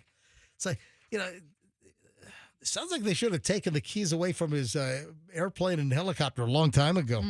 Yeah, but Harrison Ford did not show up last night because he had to pull out because he had the shingles. Hey, I will say last night, I thought they did a really, really solid tribute to Gene Hackman. Yeah, absolutely. Because Morgan Freeman came forward and did a piece on him. Yeah. And then they did the in moratorium. What is it called? In memoriam. In memoriam. Yeah. So in memoriam. Is it creepy to say that's one of my favorite parts of the show? Just to see who kicked the bucket last year. And say, I remember that person. Well, I remember that person. It's also interesting. It's also interesting to see who was left out. Because every year it's like, oh my God, can you believe they left blank out of the in memoriam? And Gene Hackman was the last one. They focused on Hackman's face as they went to black.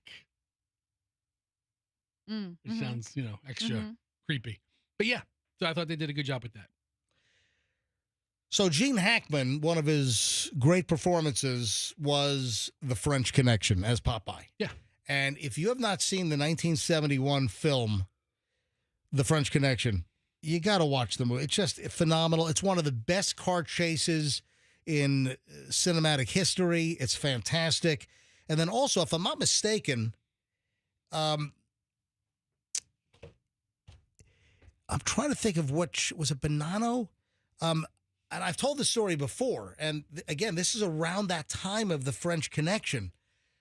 My family up in Nanuet, we lived next door to members of, was it Bonanno Crime? I'm trying to remember. We had neighbors. I mean, literally next door neighbor. They were arrested. And they were in organized crime. And I've told this story, I believe, on the air before. I don't know how extensive I got. But did you live next to Carmine Galante? No. No. Live next to Joseph Massino? No, I think it was Joseph Bonanno, huh? You know what? I'll look it up during the. You know what? I don't want to speak out of turn. But the French Connection, there was Manfredis were connected, and our neighbors were connected to the Manfredi family, which was then connected to one of the bigger, big five New York crime families. But again, this was all around the whole French Connection time. All right, 921. And I remember I was a kid, and the FBI and the Clarkstown Sheriff's Department, this is Rockland County, Nanuet, New York, like 1972. And it's about the time your dad said, let's get the hell out of here? No, we left in 76 is when we left. All right, I got to take a break. Final chunk of the MJ Morning Show would be next here on Q105, 104.7 FM. Why would...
MJ Morning Show, MJ and the crew. Fester over here, my lovely wife Michelle over there. The final chunk of the MJ Morning Show here on a Monday morning. I found the mafioso story that I was talking about. And again, we were talking about Gene Hackman, and Fester was mentioning the In Memoriam last night. And they did a nice tribute. Morgan Freeman came out and did a nice tribute to Gene Hackman even prior to the full produced In Memoriam. And French Connection, one of Hackman's breakout roles, he won an Oscar for French Connection, right? And French Connection was just absolutely incredible. If you haven't seen the movie, 1971, just fantastic. And, you know, it's mob, NYPD, and mob related. And I found the actual story from November 4th of 1972. I was 6 years old. And I remember the big bust in Nanuet, New York on Daisy Court. Right next, I mean, literally the next door neighbor's house, and all the FBI floods the street, local law enforcement flood the street. Listen to this. Mafioso sentenced to 30 years on heroin charge. November 4th, 1972, New York Times. Let's see here. Let me get to the right thing. Joseph Manfredi. So they were connected. It was the Gambino crime family. Joseph Manfredi, a reputed mafia captain, was sentenced in federal court yesterday to 30 years in prison and fined $25,000 for conspiring to distribute millions of dollars worth of heroin here and in other eastern cities. After federal authorities described Manfredi as an incorrigible menace to society, Judge Harold R. Tyler Jr. refused to set bail, ordered Manfredi locked up. Manfredi, 46 years old, from Lodi, New Jersey, convicted September 19th, along with 8 co-defendants listed by the Federal Bureau of Investigation as a member of the organized crime family of Carlo Gambino. And yesterday, sentencing just goes through the deal. And then it goes through it goes through the other people. So there were, 8 people or so were busted on this deal. Then we get to what affects us. According to evidence brought out in the trial, La Cosa, Manfredi's 23-year-old nephew, Joseph La Cosa, another key figure in the case, was sentenced to 30 years and fined $100,000. La Cosa, too, was denied bail and remanded to prison. According to evidence brought out at the trial, La Cosa, who lives at 11 Daisy Court, Nanuet, New York, was a major heroin wholesaler. So we lived right next door. We were on Daisy Court. We were 18 Daisy Court. They were 11, but we were right next door for whatever reason. We were in a cul-de-sac, and however the number, it was the next door. It was the house to the left of us where the La Cosas lived, connected to Manfredi, connected to the Gambino crime family. And I just remember that. We were all peeking out of the second floor master bedroom window of my dad's and, my mom's, house. And we had the shade pulled down. We're like peeping through, and my dad's like, "Get away from the window!" That's right. The FBI was just swarming the place, and we saw them brought out in handcuffs. I was 6 years old, and I remember this like it was yesterday. Never came home again. Yeah, and then I wonder, where, and they were nice. They were always just nice, friendly people. My dad used to play cards over there, and I've told the story before. Let me just tell it quickly for those that haven't heard it. So my dad used to play cards with them. And, I think my dad knew that there was some connected activity here. But he's just there playing cards. And my dad, after the fact, would say that he always saw piles of cash, just piles of money in the house. And the interesting part of the story here, and this is what, will make your spine tingle a little bit, is that when these guys were arrested, my dad was summoned by the FBI to go to Manhattan. They wanted to interview my dad as a neighbor. So the FBI calls my dad into the FBI office in Lower Manhattan. My dad goes to see the FBI, and they're poking him. What do you know? You live right next door. What can you tell us? Can't tell you anything. And my dad said, "I'm not telling you anything." Firstly, my dad said, "I don't know anything. I'm not telling you anything. I've got a wife and young kids. I was 6. My brother was 3. Yeah. We live right next door. My dad says to the FBI, they're drilling my dad, quizzing my dad about the mob neighbors next door connected to the Gambino crime family. And my dad said nothing to the FBI. And this is where it gets chilling. So some of the other relatives ran into my dad, next door, because we live right next door. Yeah, sure. So, and my dad said, "I didn't say," they said, "Hey, we understand they called you downtown for a chat." So they knew that my dad was called downtown. And then my dad said, "I said nothing." And they said, "We know." Yeah, they heard. They know. Oh, man. They had somebody on the inside. Listen, clearly that they had info on the inside, and they knew that my dad did not, rat anyone out, spill the beans, talking about the mounds of cash that he saw inside. Anyway, that's, and they were peppering. So they say you played cards there. What'd you see in the house? Yeah, that's our brush with the Gambino crime family and the old early 1970s mob, early 70s mob. Michelle, you're awfully quiet over there. I'm just listening to the story. Yeah. You like that story? No. What do you mean you don't like the story? I've heard it too many times. All right, Michelle's. Well, guess what? We got a lot of listeners that never heard the story. And you're going to hear it a dozen more times before it's all over. All right, at 9:35 here on the MJ Morning Show, Q105, 104.7 FM. A Delta flight attendant tells a woman, "Do this or get off the plane." This is prior to takeoff. This is prior to the boarding being completed. The door has not yet been closed. You can actually still use your cell phone while the door is open. So what did the flight attendant tell this woman? You must do this or get off the plane. Lately, It seems like there's been more dress code infractions on planes. It is not dress code. Nope. Do this or get off the plane. You got to do this or you got to get off the plane. Stow your luggage more properly, like you're more in compliance. So Janelle Roop Calvis. Oh, the Roop Calvises. They're a tough family. It's the Roop Calvis crime family. They're the Roop Calvises. All right, so Janelle Roop Calvis and her partner, and guess what? Their 4-year-old part Siamese cat were on board this Delta flight.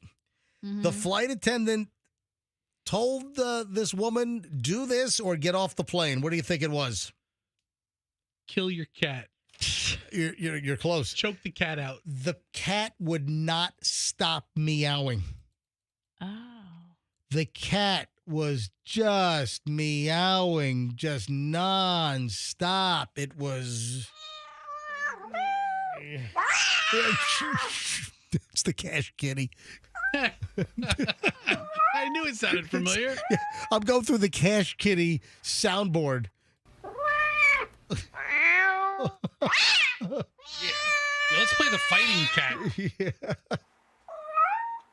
Yeah. So the flight attendant for Delta says, you must stop your cat from meowing. The cat was in an approved carrier underneath the seat in front, and the cat apparently would not stop meowing. How do you stop a cat from meowing? Right.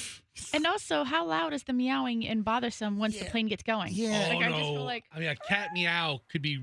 It's at that pitch or that tone. Well, here's audio of a cat meowing. I don't know how annoying this would. I'm not a cat fan, but still, I don't think this would bother me. An occasional, on the airplane and. But the Delta flight attendant said, "Shut the cat up, or you got to get off." This is what was said. Quote: "If your cat doesn't stop meowing, we're going to have to ask you to get off the plane." Ms. Roop Calvis, 30, says in a social media video. Dude, so you give the cat a little treat to shut it up for another couple of minutes till the door closes. Then once the door closes, you're good to go. Yeah. Unless you're going to turn the whole plane around over a cat. But then, you're good to go once the door closes. I would tweak that cat to be purring and howling the whole time. You would tweak it? Meow. That's code word for like putting a finger in the caboose. So she says, what? It's one cat. Mm-hmm. He's not screaming. He's meowing because there's a whole lot of commotion. It's a very, you got to figure, the cat must be pretty nervous. I mean, on a plane's a unfamiliar environment to a lot of animals. Inside the carrier, not knowing what's going on, a lot of weird sounds. Cat's probably scared. Yeah, then the cat got a little more rambunctious.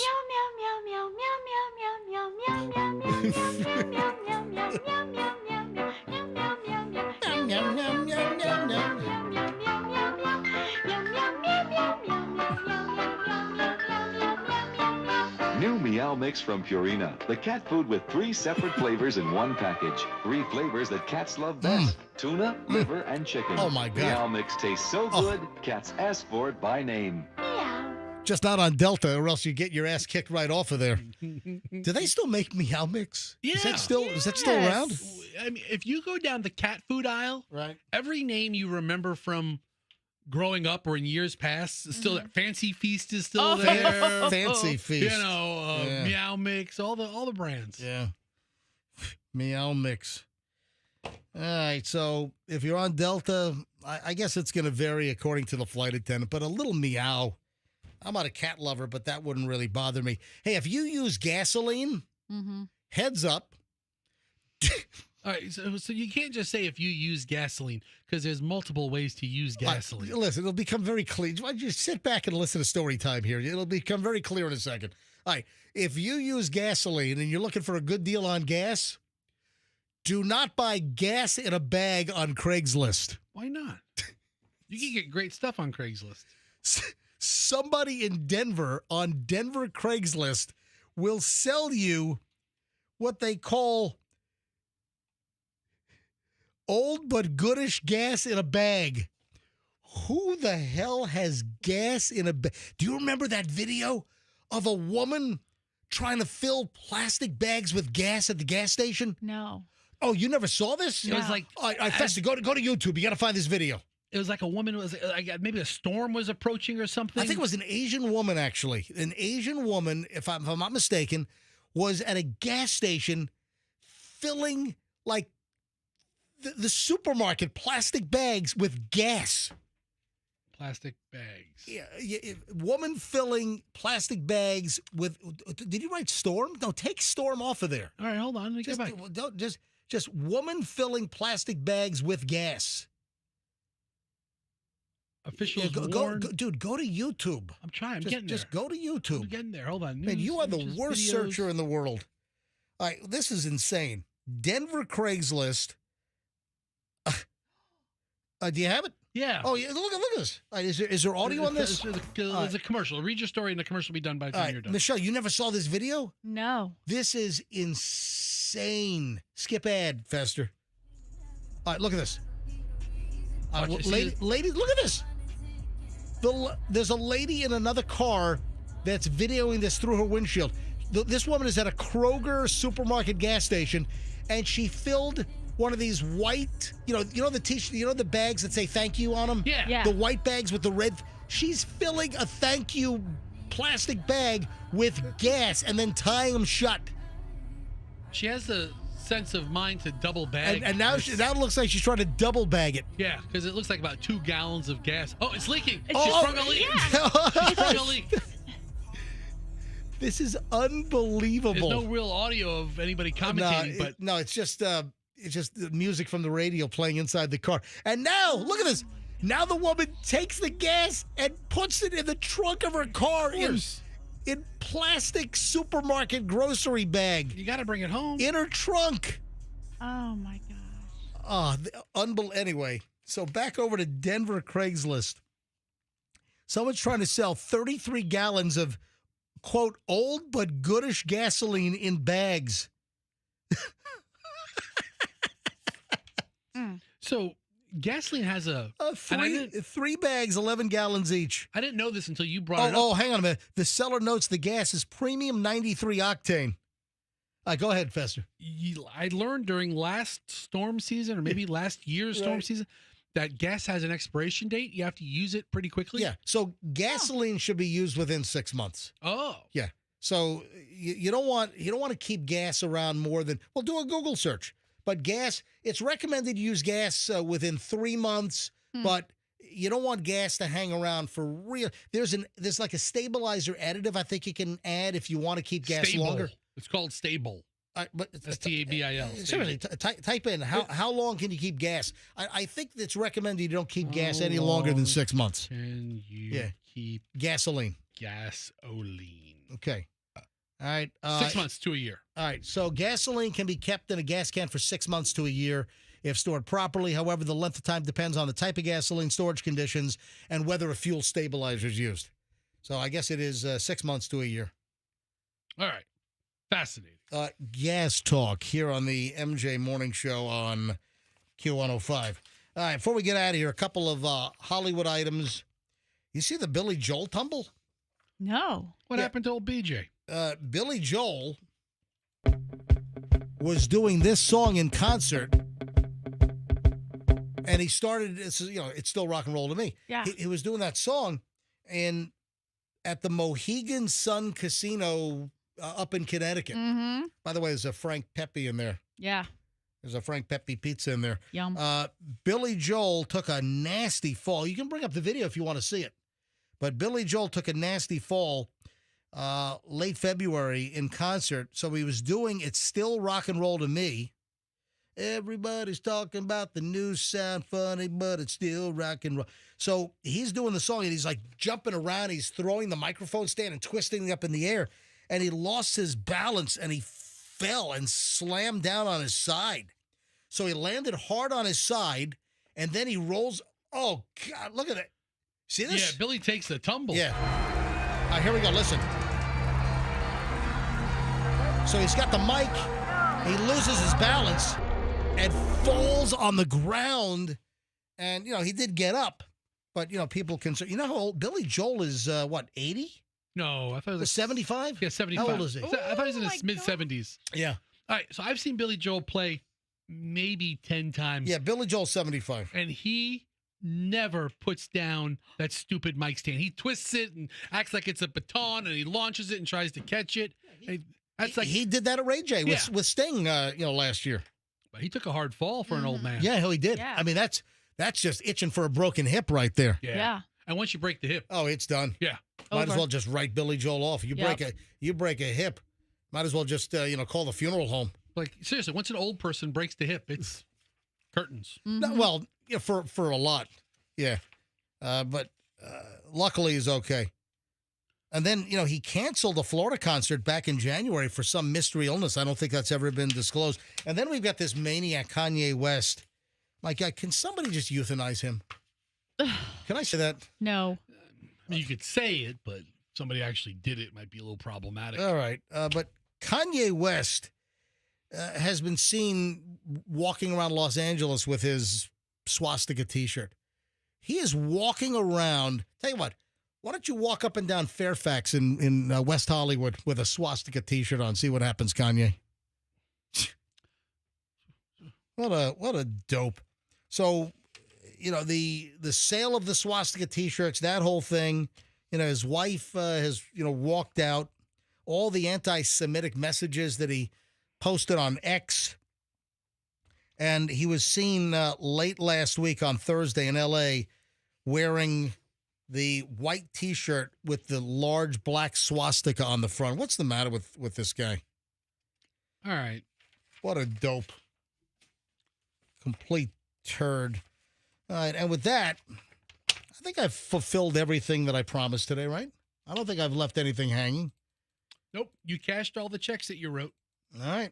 Well, then let's cash in the Monday edition of the MJ Morning Show and call it a day. And we'll see you back here tomorrow. My Instagram, Certified MJ Radio. If you haven't seen the image of Fester's horrific Photoshop fail, where our web department tried to Photoshop a big cigar out of Fester's mouth, take a look at the little video I put up of the comparison of the before and after photo, and it is horrific. It is laugh out loud horrific. All right, it's up on my Instagram, Certified MJ Radio. My DMs are always open.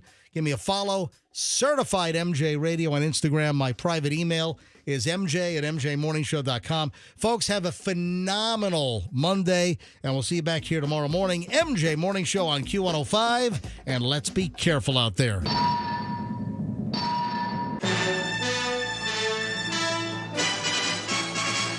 Go to markspain.com to get a guaranteed offer on your home today and start packing.